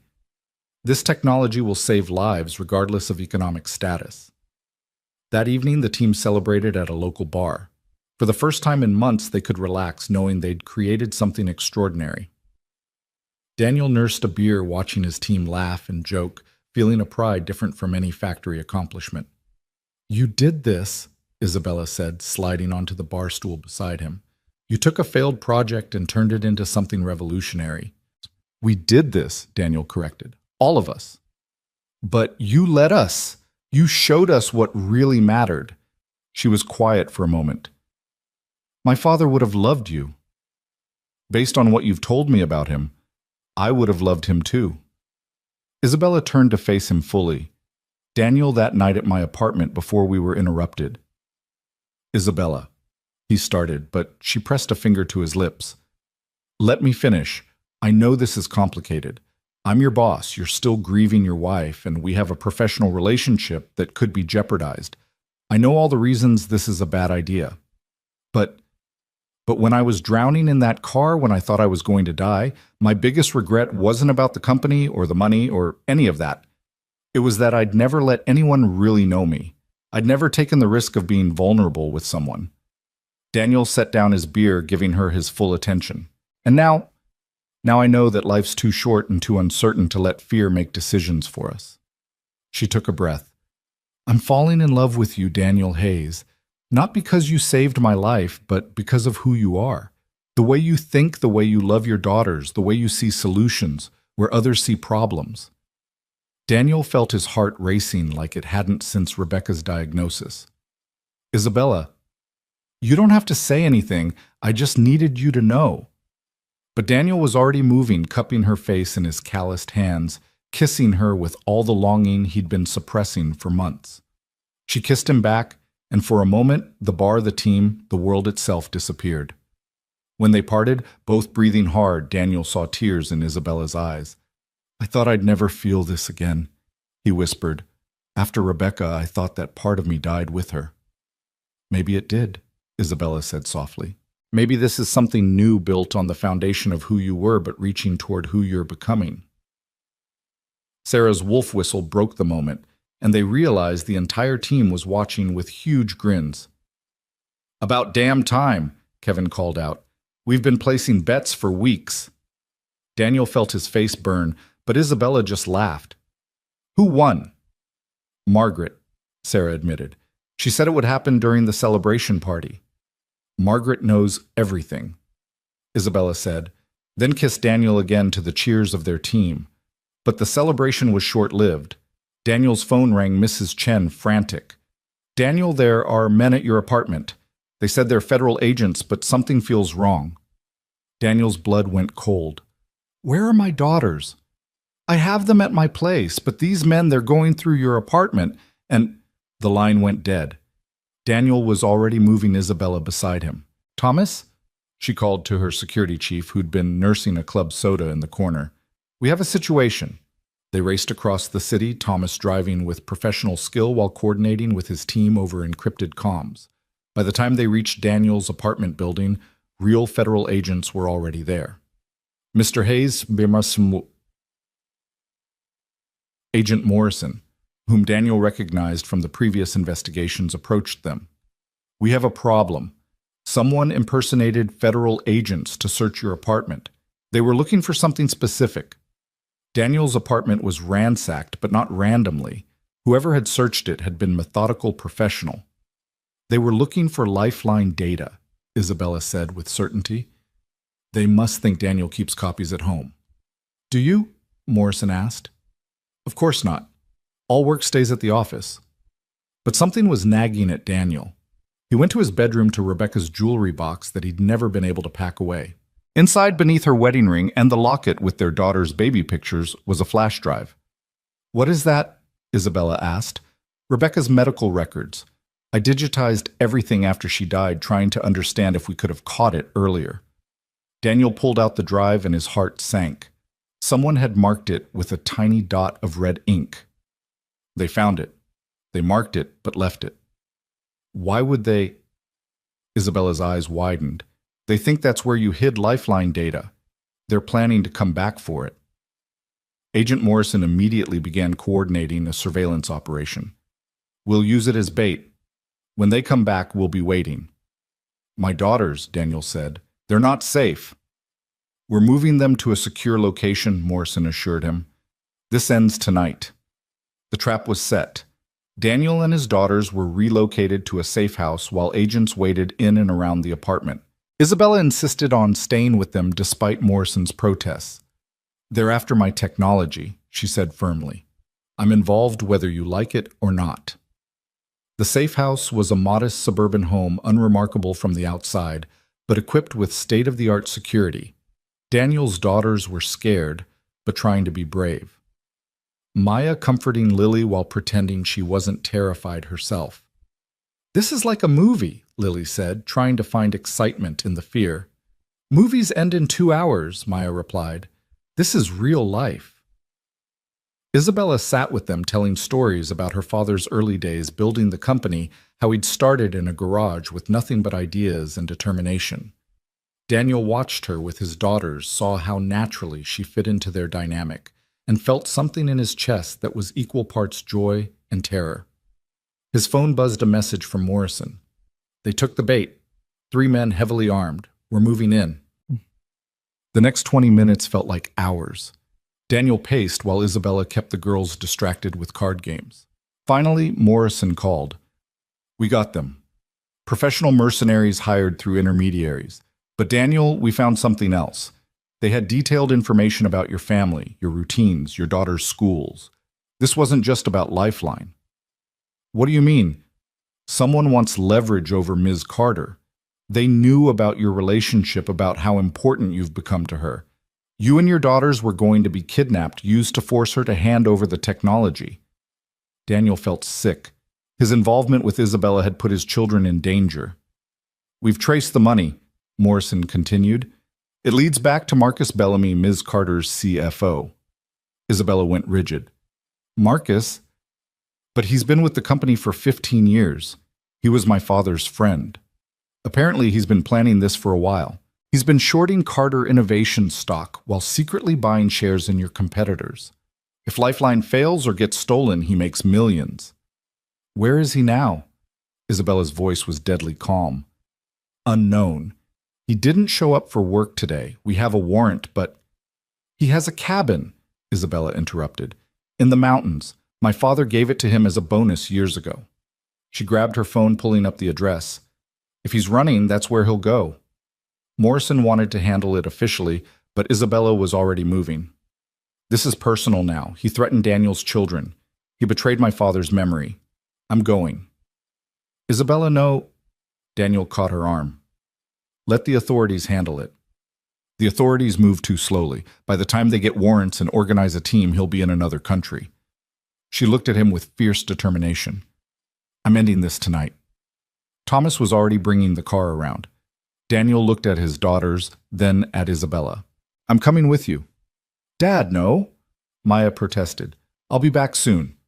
He promised, hugging them both. Agent Morrison will keep you safe. The drive to the mountains took 2 hours. Thomas had called in his team, and 3 vehicles wound through the dark mountain roads in formation. Isabella sat beside Daniel, her hand in his, both of them silent. The cabin appeared dark when they arrived, but Thomas's thermal scanner showed one heat signature inside. "He's in the back room," Thomas reported, "probably destroying evidence."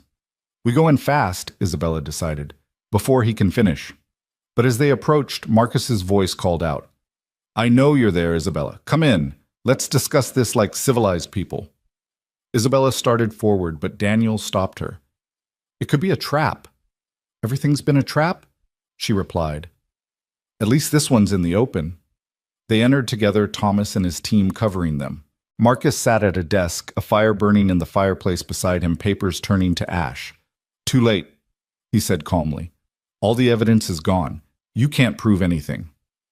"The mercenaries will talk," Isabella said, "hired through intermediaries who've already disappeared. Everything leads to dead ends." Marcus stood straightening his expensive suit. "I've been planning this for 3 years, ever since you started prioritizing philanthropy over profit. My father built this company to help people. Your father was a romantic fool, and so are you." Marcus's composure cracked slightly. "Do you know what our stock price could be if we operated like a real corporation, if we charged what the market would bear instead of practically giving away our innovations? We make plenty of profit. We make a fraction of what we could." Marcus slammed his hand on the desk. "I've watched you turn down billion-dollar deals because they didn't align with your precious values. Well, values don't pay dividends. So you tried to have me killed." Isabella's voice was ice. "That was Stein's idea. Too crude for my taste. I preferred the long game, steal the technology, sell it to the highest bidder, let the company crumble while I profit from its fall." "Except you failed," Daniel said. "We stopped every attempt." Marcus looked at him with contempt. "The factory worker turned executive. Do you really think you belong in Isabella's world? You're a charity case, nothing more." Daniel felt Isabella tense beside him, but he squeezed her hand. "Maybe I am. But I'm the charity case who helped build something that will save thousands of lives. What have you built besides schemes and betrayals?" "Enough talk," Thomas said, moving forward with zip-tie restraints. "Marcus Bellamy, you're under arrest for conspiracy, industrial espionage, and attempted kidnapping." But Marcus had one more card to play. His hand moved to his desk drawer, pulling out a gun. Everyone moved at once, Thomas reaching for his weapon, Isabella stepping forward, Daniel pushing her behind him. The gunshot was deafening in the small cabin. Daniel felt the impact, a punch to his shoulder that spun him around. He heard Isabella scream, saw Thomas's return fire catch Marcus center. Mass watched the CFO crumple to the floor. Then Daniel was falling, the world tilting sideways, Isabella's face appearing above him, haloed by cabin lights. "No, no, no," she was saying, her hands pressing against his shoulder. "Not again. I can't lose you too. Just a shoulder wound." Daniel managed, though the pain was extraordinary. "I've had worse." "Liar," Isabella said through tears. "You've never been shot before." "First time for everything." Thomas was already applying pressure, with a field dressing his movements professional and efficient. "Through and through missed the major vessels. He'll be fine if we get him to a hospital." The ride down the mountain was a blur of pain, and Isabella's voice keeping him conscious with stories about their future, about Lifeline's launch, about the life they'd build together. "Don't you dare leave me," she kept saying. "Your daughters need you. I need you." "Not going anywhere," Daniel promised, though staying conscious was getting harder. Too stubborn to die. He passed out as they reached the hospital, waking hours later to find his room full of people. Maya and Lily were curled against him on the bed, careful of his bandaged shoulder. Isabella sat in a chair beside them, holding his hand, her eyes red from crying. "Dad?" Lily exclaimed when his eyes opened. "You're okay." "I'm okay," he confirmed, though moving hurt like hell. "Everyone's safe." "Marcus Bellamy died at the scene," Morrison said from the doorway. "The mercenaries he hired are in custody, and they're singing like canaries. The conspiracy is unraveling. It's over." Daniel looked at Isabella. "Lifeline?" "Safe. We're moving forward with production." She squeezed his hand. "You did it. You saved everything." "We did it," Daniel corrected, including everyone in his gaze. "All of us." The recovery was harder than Daniel had anticipated. The bullet wound to his shoulder had done more damage than Thomas's field assessment suggested. Torn muscles, chipped bone nerve damage that sent lightning bolts of pain down his arm at unexpected moments. But worse than the physical pain was the enforced inactivity. Daniel Hayes had never been good at sitting still. "You're going to tear your stitches if you keep trying to work," Isabella said, taking the laptop from his hands.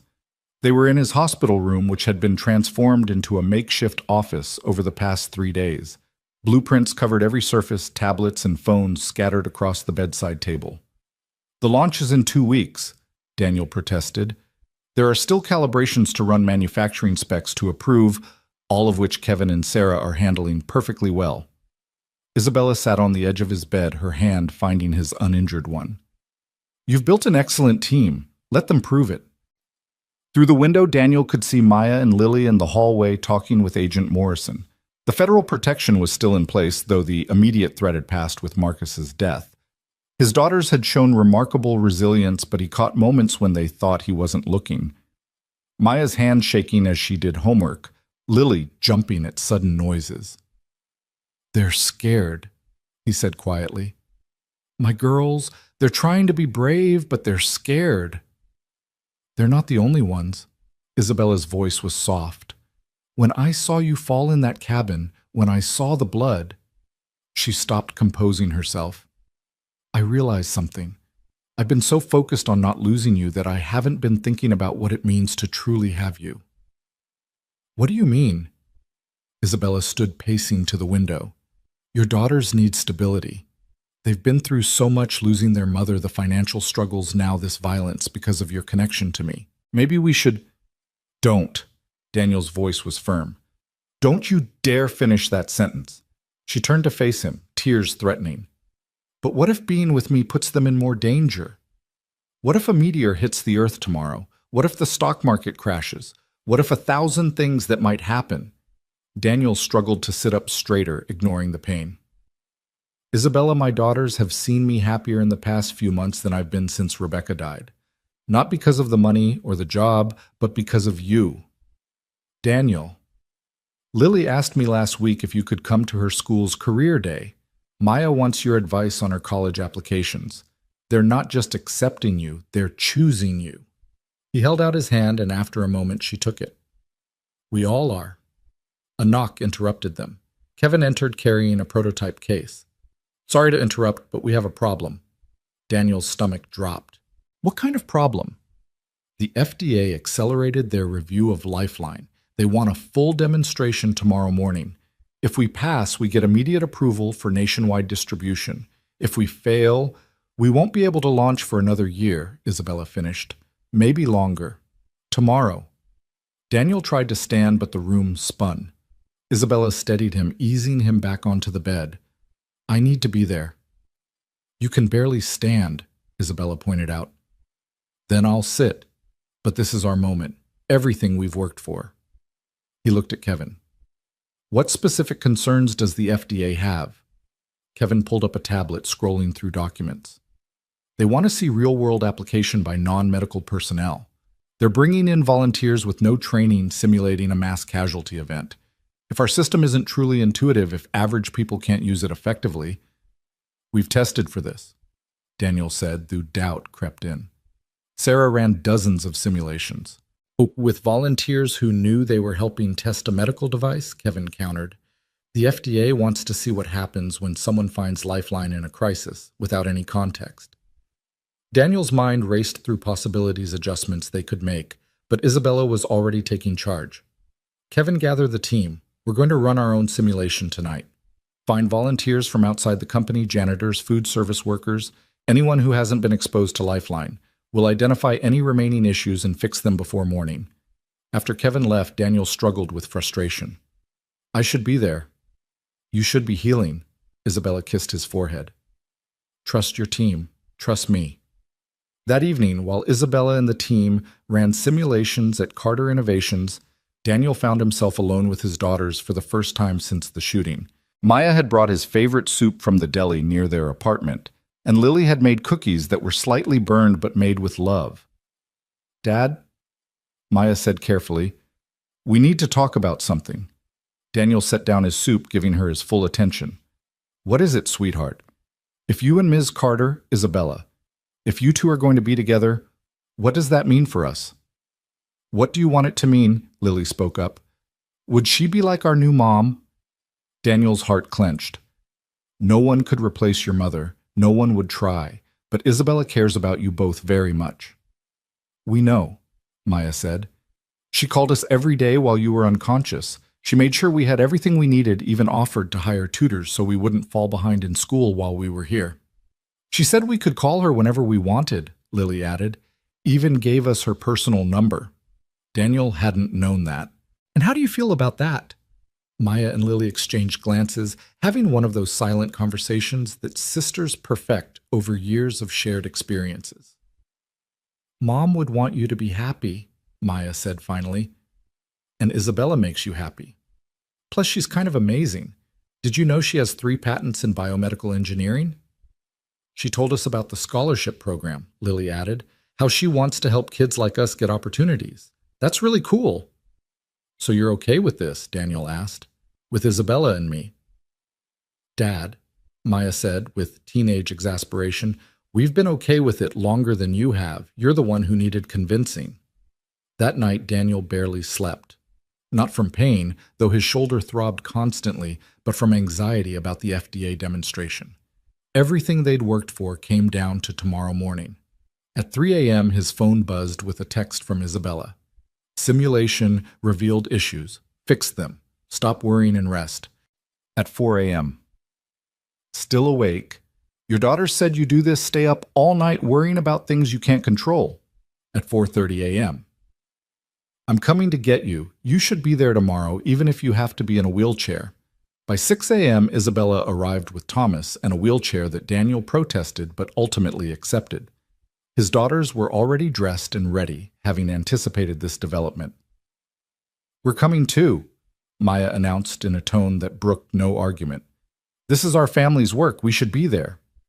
The FDA had taken over Carter Innovation's largest testing facility, transforming it into a disaster scene. Volunteers milled about, unaware of what they'd be asked to do. The FDA administrators, a panel of severe-looking individuals in dark suits, sat behind an observation window with tablets and clipboards. Dr. Patricia Henshaw, the lead administrator, approached them. Ms. Carter, Mr. Hayes. I'm surprised to see you here, Mr. Hayes. We heard you were injured. Ah, just a scratch, Daniel lied, though sitting upright was taking all his concentration. We're ready to begin, Dr. Henshaw said. The scenario is a building collapse with multiple casualties. Your volunteers will have 2 minutes to familiarize themselves with Lifeline before we begin.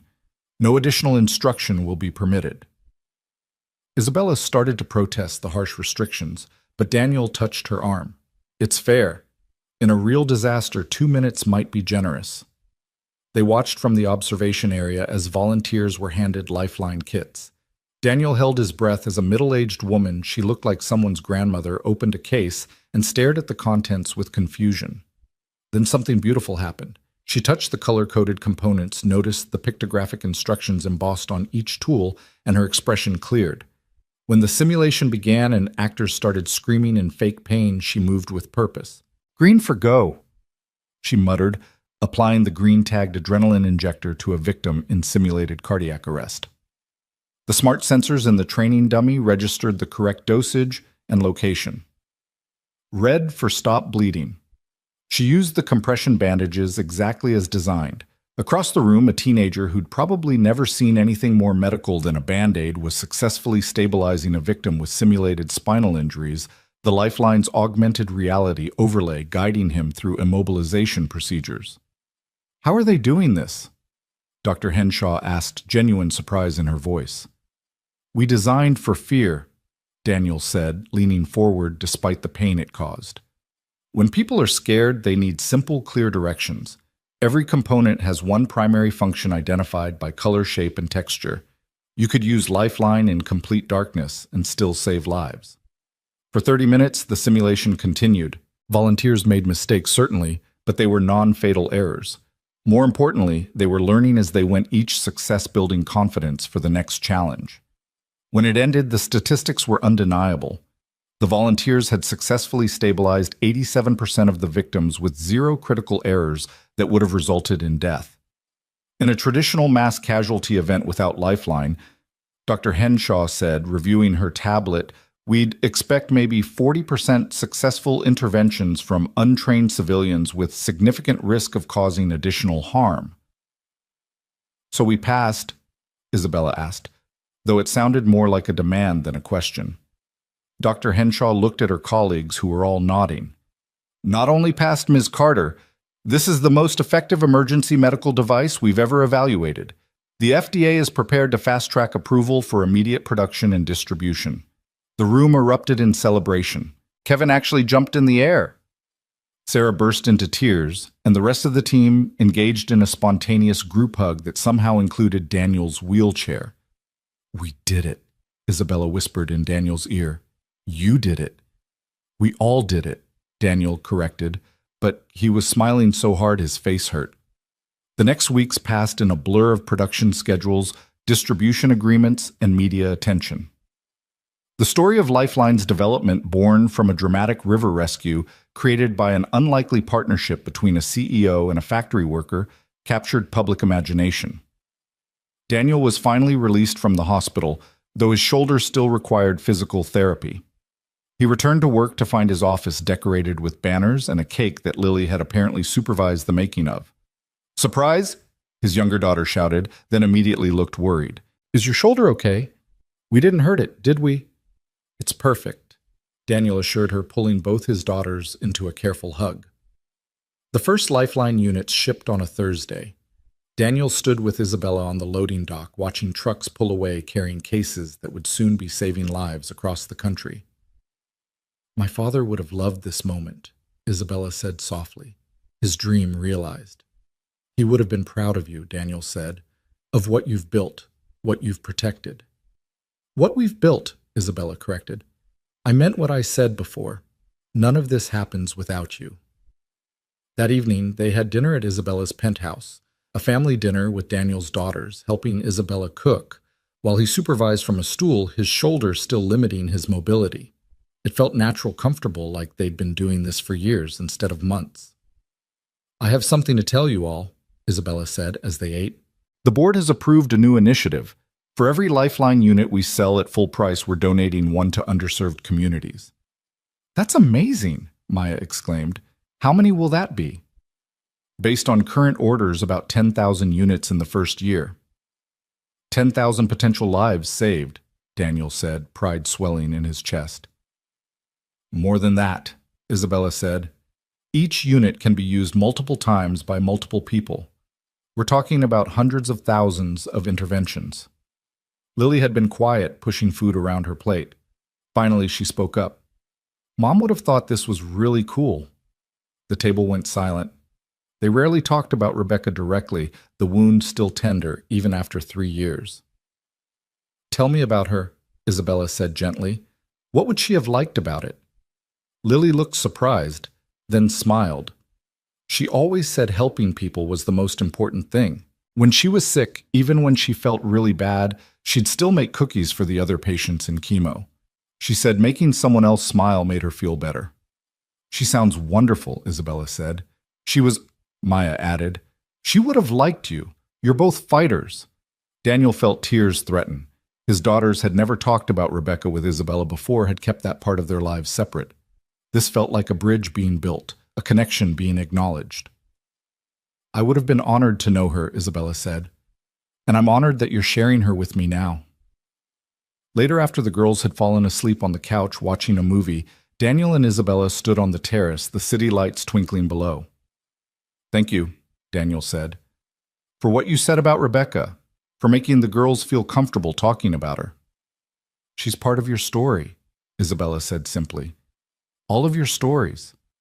I'm not trying to replace her or make you forget. I just want to be part of the next chapter. Daniel turned to face her, fully seeing the vulnerability in her eyes. You already are. You have been since that night on the bridge. That feels like a lifetime ago. It was. We're different people now than we were then. Isabella leaned against him, carefully mindful of his shoulder. Better people. Definitely better. Probably happier. certainly more complete. They stood in comfortable silence, watching the city sleep below them. Then Isabella's phone buzzed. She looked at it and gasped. "What is it?" Daniel asked, immediately alert. "The first field report. EMTs in Chicago just used Lifeline to save 3 people from a car accident. The EMTs said it made the difference between life and death." Daniel felt something release in his chest, a tension he'd been carrying since that night in the river. They'd done it. They'd taken a moment of crisis and transformed it into something that would save countless lives. "We should celebrate," Isabella said. "We are. Every life saved is a celebration." Isabella's phone buzzed again and again. More reports coming in from around the country: Detroit, Phoenix, Miami. Everywhere Lifeline had been deployed, lives were being saved. "It's working," Isabella breathed. "It's really working." Daniel pulled her close with his good arm. "Did you ever doubt it would?" "Every day, right up until now." She looked up at him. "But you never doubted, did you?" "No," Daniel admitted. "When you've been at the bottom, when you've lost everything that matters, you learn to recognize real hope when it appears. Lifeline was real from the beginning, just like this." He gestured between them. "Us. Your connection with my daughters. This family we're building." "Family," Isabella repeated, testing the word. "I like the sound of that." A month later, Daniel stood in front of Carter Innovations' annual shareholders meeting. His shoulder had healed enough that he could gesture without wincing, though Isabella still watched him with protective concern. "Ladies and gentlemen," he began, looking out at the sea of faces: investors, board members, employees. "6 months ago, I was nobody, a factory worker who took a night shift to make ends meet. Today, I stand before you as proof that innovation doesn't always come from boardrooms or laboratories. Sometimes it comes from desperation. Sometimes it comes from necessity. And sometimes it comes from jumping into a freezing river because it's the right thing to do."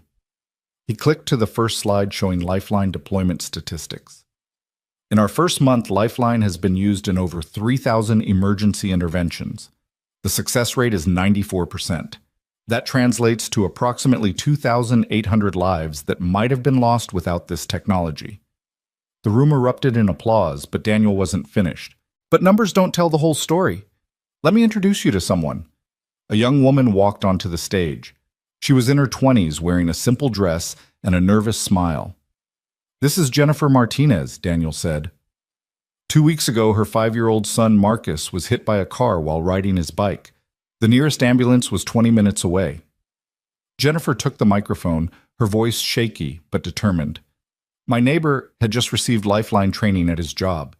He used it to stop the bleeding, stabilize Marcus's neck, and keep him alive until the paramedics arrived. The doctor said without those interventions, my son would have died."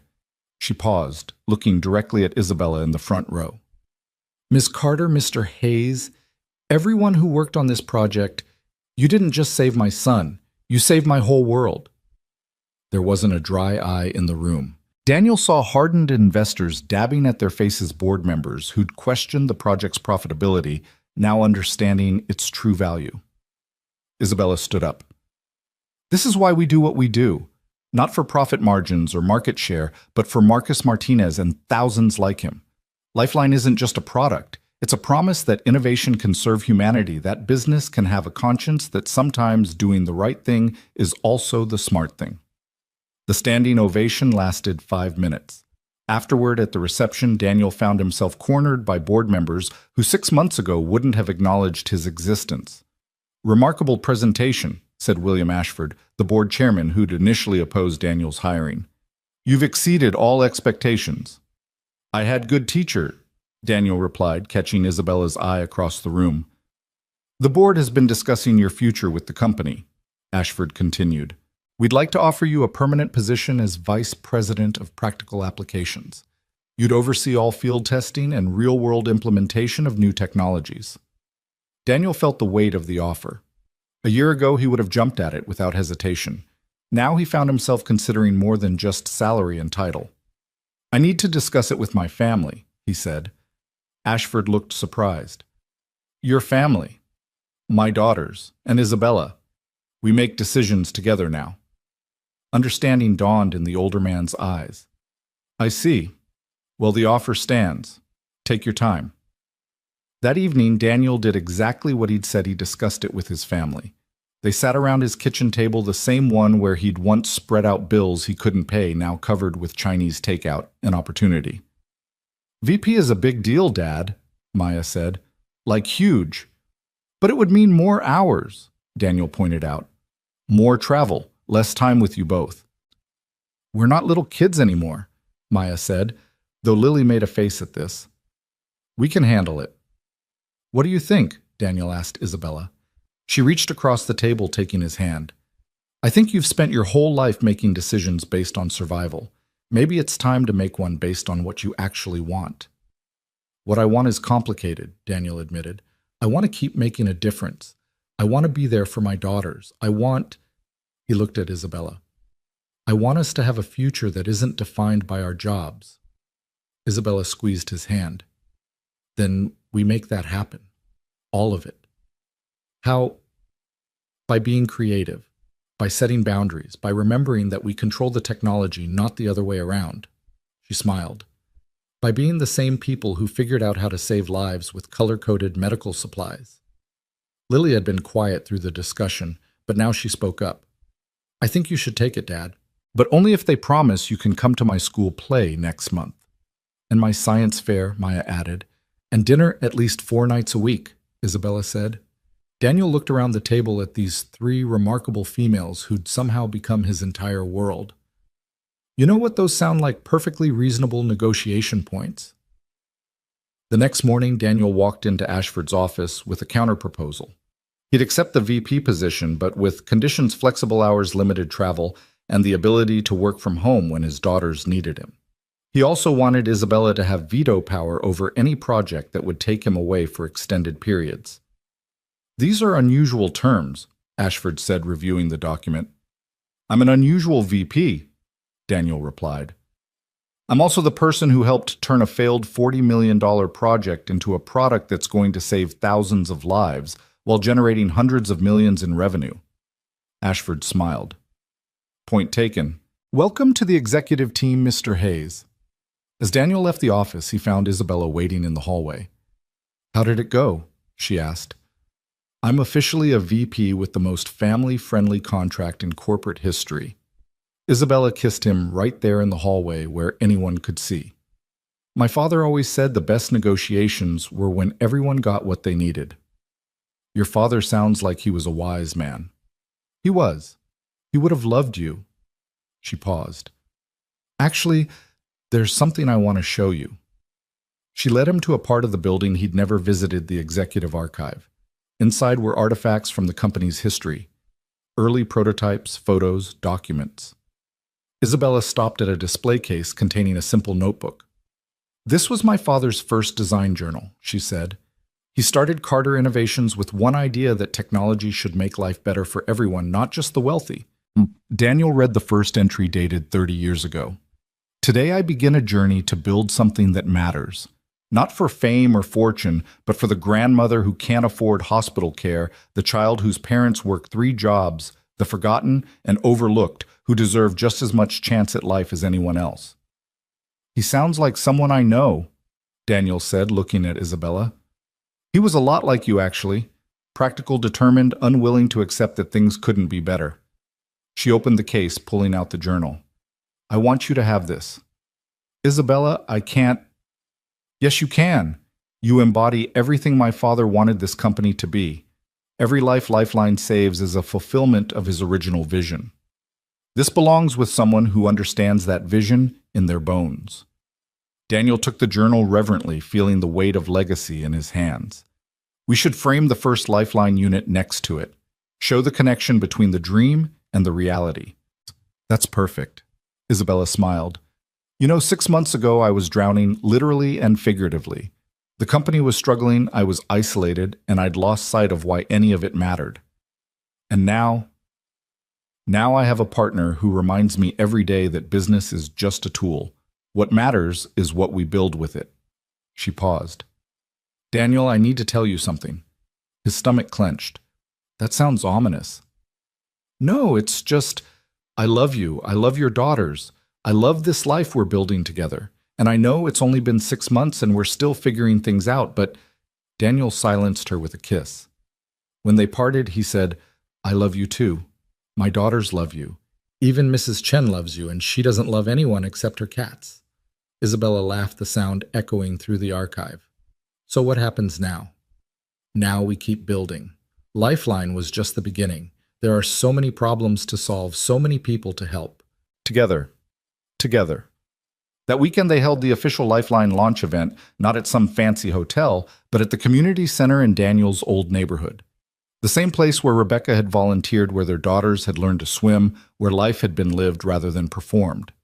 The crowd was diverse investors in suits standing next to factory workers in their best clothes, medical professionals mingling with single parents who understood all too well the importance of accessible emergency care. Daniel stood at the podium, his family, all of them, in the front row. He thought about the journey from that storm-lashed bridge to this moment, about the price of heroism and the rewards of courage. "Every one of us," he began, "has the capacity to save a life, not through superhuman strength or specialized training, but through the simple act of caring enough to try. Lifeline isn't just a medical device. It's a belief made tangible, the belief that ordinary people can do extraordinary things when given the right tools." He looked at Isabella, who nodded encouragingly. "6 months ago, I made a choice on a bridge. That choice led me here to this moment, surrounded by people who believe that profit and purpose don't have to be enemies, that innovation should serve everyone, not just the privileged few." The crowd was silent, hanging on every word. Lifeline will save lives. That's what it was designed to do. But my hope is that it does something more, that it reminds us all that we're connected, that a stranger's life has value, that the courage to help is always worth the risk. He paused, finding his daughters' faces in the crowd. "My wife Rebecca used to say that we're all just walking each other home. Some of us take longer paths than others. Some of us need more help along the way. But in the end, we all arrive at the same truth, that love, compassion, and courage are the only things that really matter." The applause started slowly, then built to a roar. Daniel stepped back from the podium, and Isabella met him there, along with Maya and Lily. They stood together, a family forged in crisis and strengthened by purpose, looking out at a room full of people who believed in the same dream. Later, as the event wound down and the crowd dispersed, Daniel found himself standing outside with Isabella, watching the sun set over the city. "No regrets?" Isabella asked. Daniel thought about his journey from factory worker to executive, from widower to partner, from survival to purpose. Not one. Even the dangerous parts, the getting shot part. Especially those parts. They led us here. Isabella leaned against him. "So what's our next adventure?" Daniel smiled, thinking about the plans forming in his mind, the problems still to solve, the lives still to save. "How about we start with something simple, like revolutionizing emergency medicine worldwide?" "Simple?" Isabella laughed. "I love your definition of simple." A car pulled up their car now, something they'd bought together, decisions made as a unit rather than individuals. "Dad, are you coming?" Lily called from the window. "We're going to be late for movie night." "Family tradition," Daniel explained to the lingering guests. "Every Saturday, no matter what." As they drove home together, Daniel marveled at how much had changed. The man who jumped into that river had been drowning in his own way, weighted down by grief and financial pressure, and the crushing burden of doing everything alone. But that desperate dive had taught him something crucial.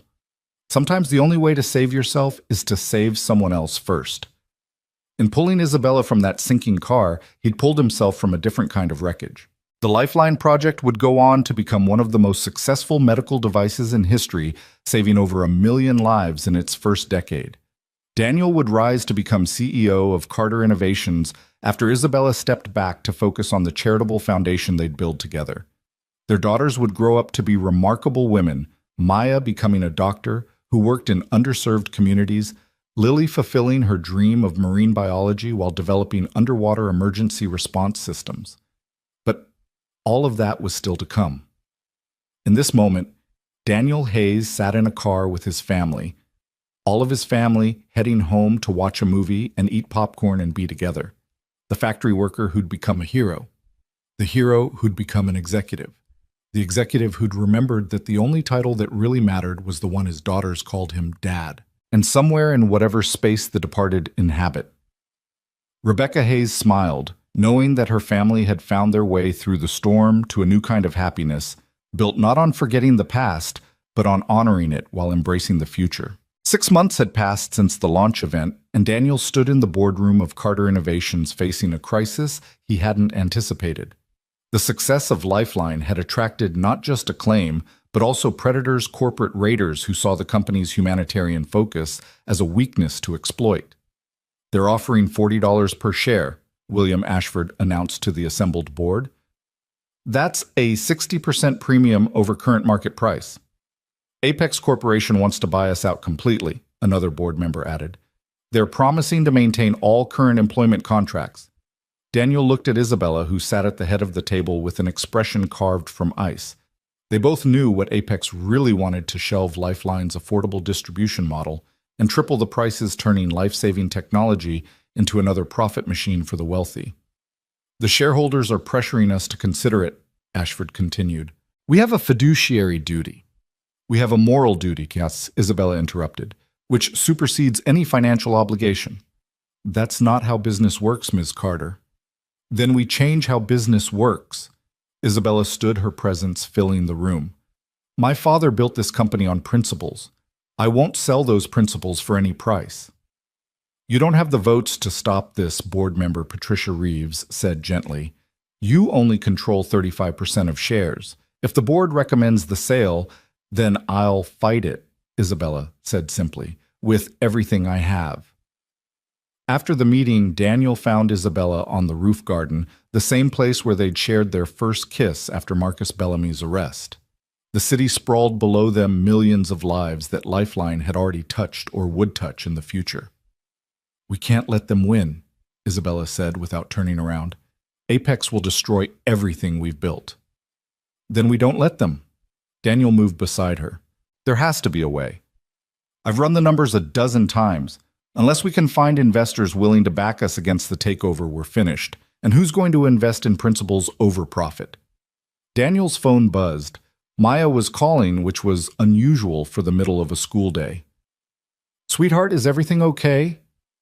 "Dad, you need to come to the school now and bring Isabella." "What's wrong?" "What?" "Nothing's wrong. Just trust me. You both need to be here." 20 minutes later, Daniel and Isabella walked into the high school auditorium to find it packed with people.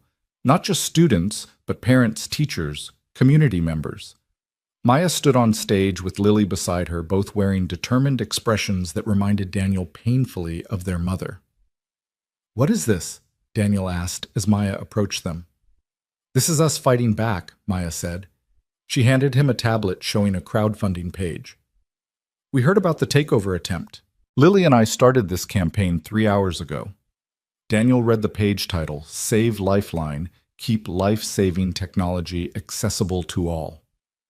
"Maya, this is sweet, but Apex is offering over $2 billion. "Dad, look at the number." Daniel looked. His heart stopped. In 3 hours, they'd raised $12 million from over 100,000 contributors.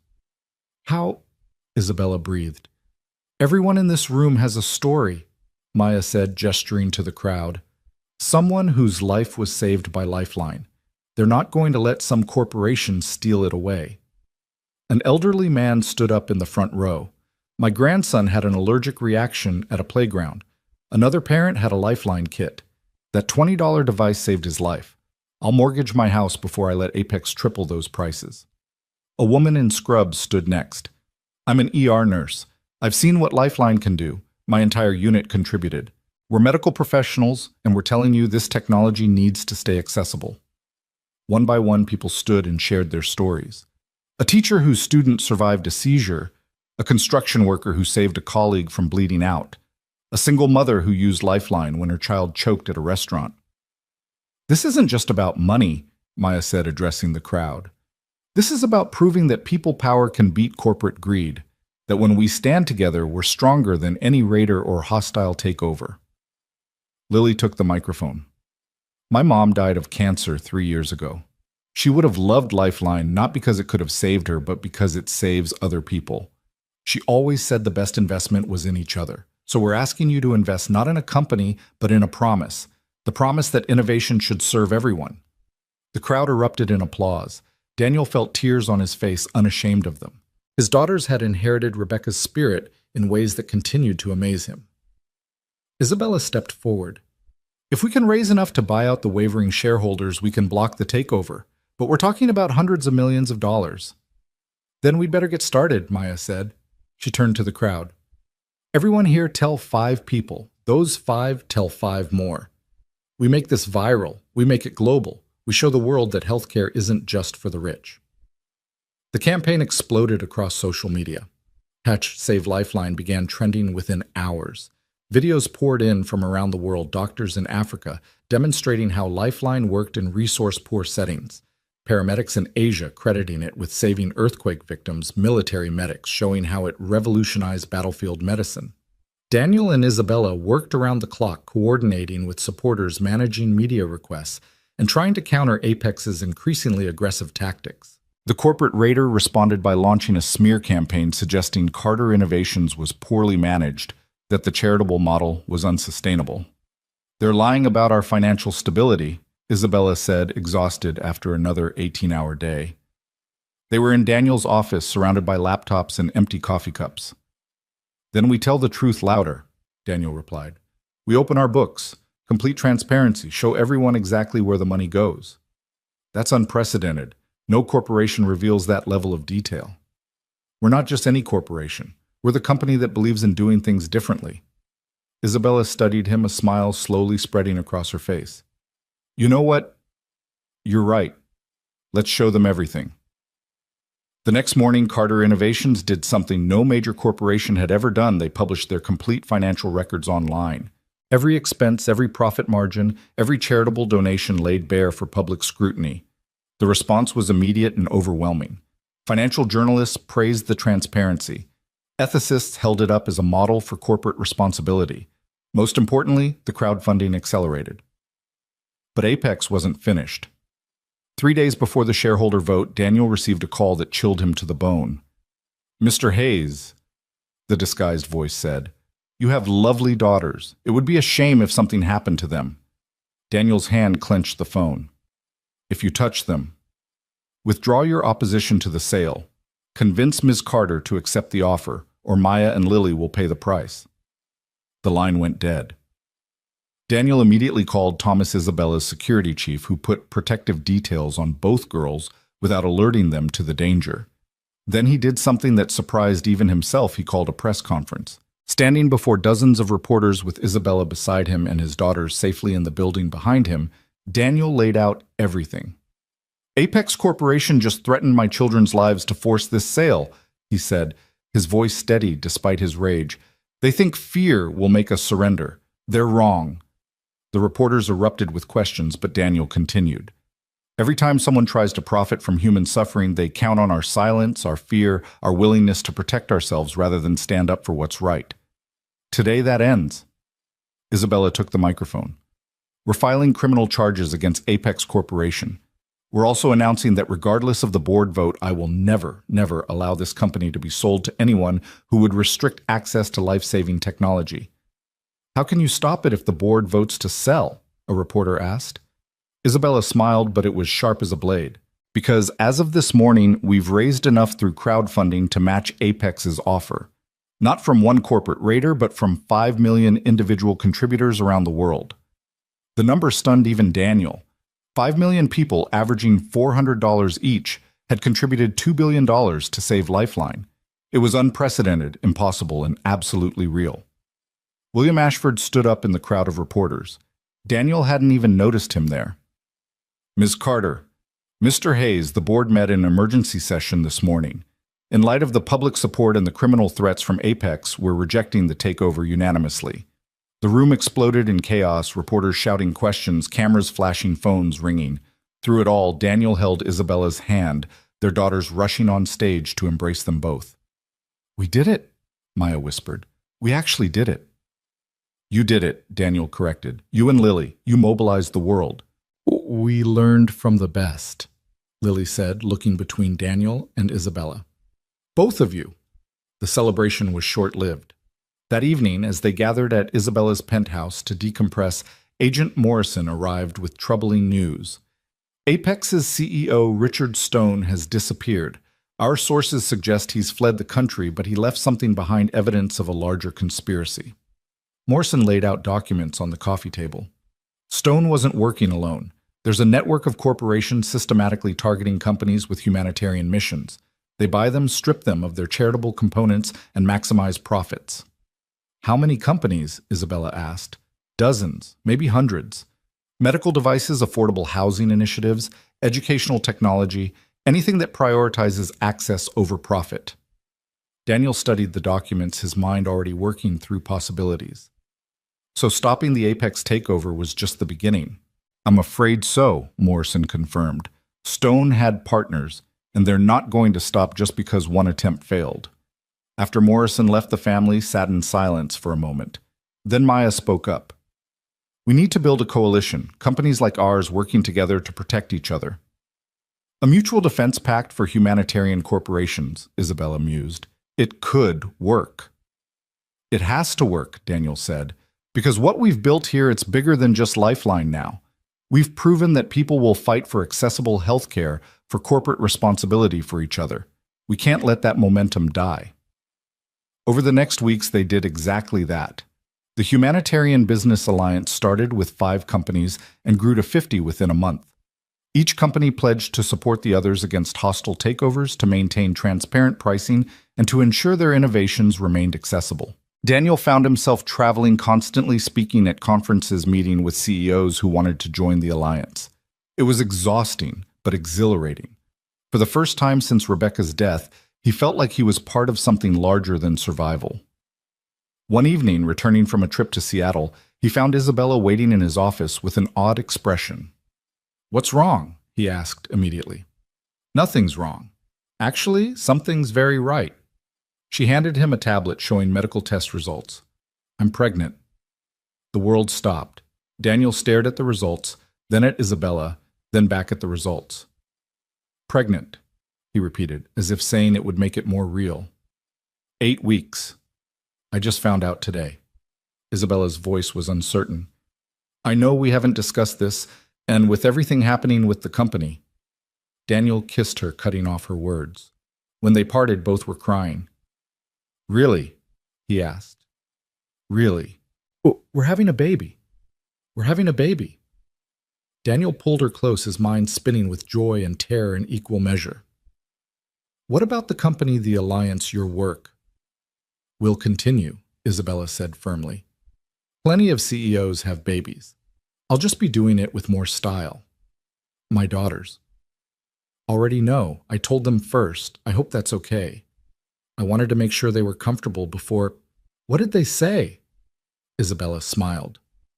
Maya started researching the best prenatal vitamins, and Lily asked if she could name the baby. They're thrilled, Daniel. They want this as much as we do. That evening, they gathered the girls for a family dinner. The conversation was a whirlwind of baby names, nursery designs, and debates about whether a spring or summer baby was better. You know this changes everything, Maya said, practical, as always. Everything's been changing since Dad jumped in that river, Lily pointed out. This is just another adventure. The best adventure? Daniel said, looking at his growing family. The pregnancy progressed alongside the company's evolution. As Isabella's belly grew, so did the Humanitarian Business Alliance. They faced constant challenges, legal battles with corporations trying to circumvent their protections, political pressure from lobbying groups, media attacks funded by their opponents. But they also celebrated victories. Lifeline received FDA approval for an advanced version that could perform basic surgical procedures. The alliance helped 3 member companies fight off hostile takeovers.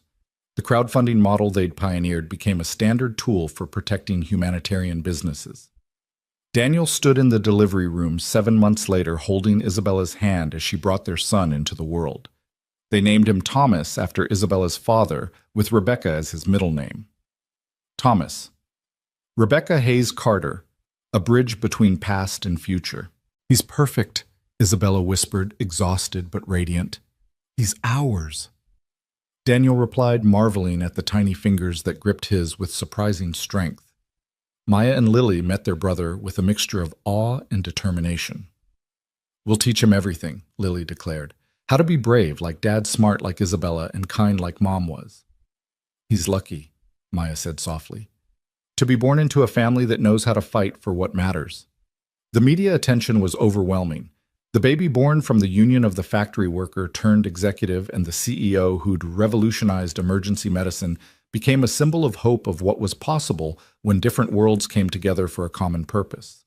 But for Daniel, sitting in the hospital room with his complete family, the symbolism didn't matter. What mattered was Isabella sleeping peacefully after her ordeal, Maya reading to baby Thomas from a medical textbook.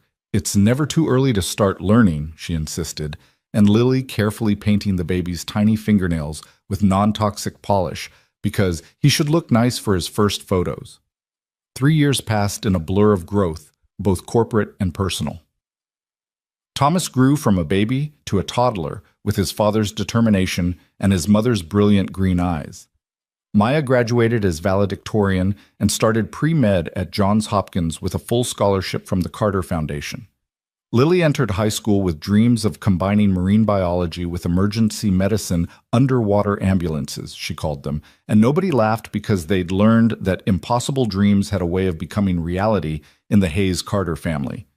Carter Innovations went public with a unique structure that prevented any hostile takeover while maintaining their humanitarian mission. The initial public offering raised $3 billion, all reinvested in expanding Lifeline's reach to developing nations. Daniel, now CEO, after Isabella stepped back to focus on the foundation and their growing family, stood before the United Nations General Assembly, invited to speak about the revolution in humanitarian business. 5 years ago, he began looking out at delegates from nearly 200 countries. "I was a factory worker worried about paying my electric bill. Today, I stand here as proof that transformation is possible, not just personal transformation, but systemic change in how we think about business, about innovation, about our obligations to each other." He clicked to show a world map, dots of light indicating every place Lifeline had been deployed. The map was almost entirely illuminated. Lifeline has now saved over 1 million lives, not in wealthy hospitals or elite medical centers, but in refugee camps, rural villages, inner-city schools, and yes, on bridges in storms when strangers choose to help strangers. The assembly was silent, captivated. But Lifeline isn't the real innovation. The real innovation is proving that companies can be both profitable and principled, that success doesn't require sacrificing conscience, that when we trust people to support what's right, they will rise to meet that trust. He paused, seeing Isabella in the gallery with Thomas on her lap, Maya and Lily beside them all, watching with pride. "My late wife Rebecca used to say that we're all just walking each other home. The Humanitarian Business Alliance now includes 300 companies across 40 countries, all committed to walking that path together. We're proving that capitalism doesn't have to be predatory, that innovation can serve everyone, that the future belongs not to those who extract value, but to those who create it." The standing ovation lasted 10 minutes. Later at the reception, Daniel found himself on a balcony overlooking the East River. The same water that had nearly claimed Isabella's life 5 years ago now reflected the lights of a city transformed in small ways by their work. "Proud of yourself?" Isabella asked, joining him with Thomas sleeping in her arms. "Proud of us," Daniel corrected. "All of us." "Dad?" Lily rushed onto the balcony, phone in hand. "You're trending worldwide. Everyone's sharing your speech." "More importantly," Maya added, "following her sister, Johns Hopkins wants to implement your distributed emergency response system campus-wide. They're calling it the Hayes Protocol." Daniel laughed. 6 years ago, I couldn't have imagined any of this." 6 years ago, you were a different person," Isabella said. "We all were." "No," Daniel said thoughtfully. "We were the same people. We just hadn't been tested yet. That night on the bridge didn't change who I was, it revealed it." "Philosophy from a CEO?" Isabella teased. "Philosophy from a father," Daniel corrected, gathering his family close. "Everything I've learned, everything we've built, comes down to a simple truth that Rebecca knew, and that jumping into that river taught me the only real wealth is in what we give, not what we keep. Thomas stirred in Isabella's arms, opening green eyes that matched his mother's. He reached for Daniel, who took him carefully, still amazed by the trust in those tiny hands. "So what's next?" Lily asked. "What's the next impossible thing we're going to make possible?"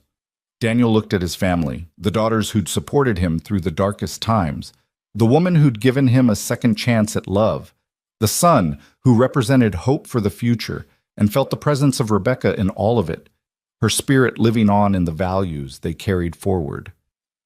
"Whatever it is, Jimo," he said, "we'll face it together. That's the only strategy that's never failed us." The moon rose over New York City, the same moon that had witnessed a desperate rescue on a stormy night 5 years ago. But tonight, it shone on a family that had transformed tragedy into triumph, loss into purpose, a single act of courage into a global movement. Inside the reception world, leaders and business moguls waited to hear more about the Hayes-Carter vision for humanitarian capitalism. But out on the balcony, Daniel Hayes stood with his family, holding his son, while his daughters debated whether underwater ambulances were actually feasible, and Isabella outlined plans for the Foundation's next initiative. They were no longer drowning, no longer just surviving. They were thriving, building, creating a world where every person had access to the tools they needed to save themselves and others. The bridge that had brought them together had become a foundation for countless other bridges, connecting humanity in ways that stock prices could never measure. "Mom would be so proud," Maya said softly, and they all knew she was right. Rebecca Hayes had died believing in the power of love and compassion to change the world. Her husband and daughters had taken that belief and made it manifest, proving that sometimes the poorest among us possess the richest hearts, that heroes don't wear capes but work uniforms, and that the greatest fortune isn't in what we accumulate, but in the lives we transform. The city lights twinkled below them like stars brought to earth, each one representing a life that might be saved, a family that might be preserved, a future that might be brighter. Because 5 years ago, a factory worker chose to stop on a bridge and dive into dark water to save a stranger. That stranger was no longer strange that darkness had given way to light, and that dive had become an ascent that lifted not just 2 people but millions around the world, who now had access to life-saving technology they could afford. Daniel kissed his son's forehead, felt Isabella's hand slip into his, heard his daughters laughing about something on Maya's phone, and knew with absolute certainty that Rebecca was right. They were all just walking each other home. And what a beautiful, purposeful, meaningful walk it had become. The end. But really, it was just the beginning, because every life saved by Lifeline would create ripples touching other lives, inspiring other acts of courage, proving again and again that the best investment isn't in portfolios or profits, but in each other. The Hayes-Carter family had learned that lesson in the most dramatic way possible, and they would spend the rest of their lives teaching it to others, one saved life at a time.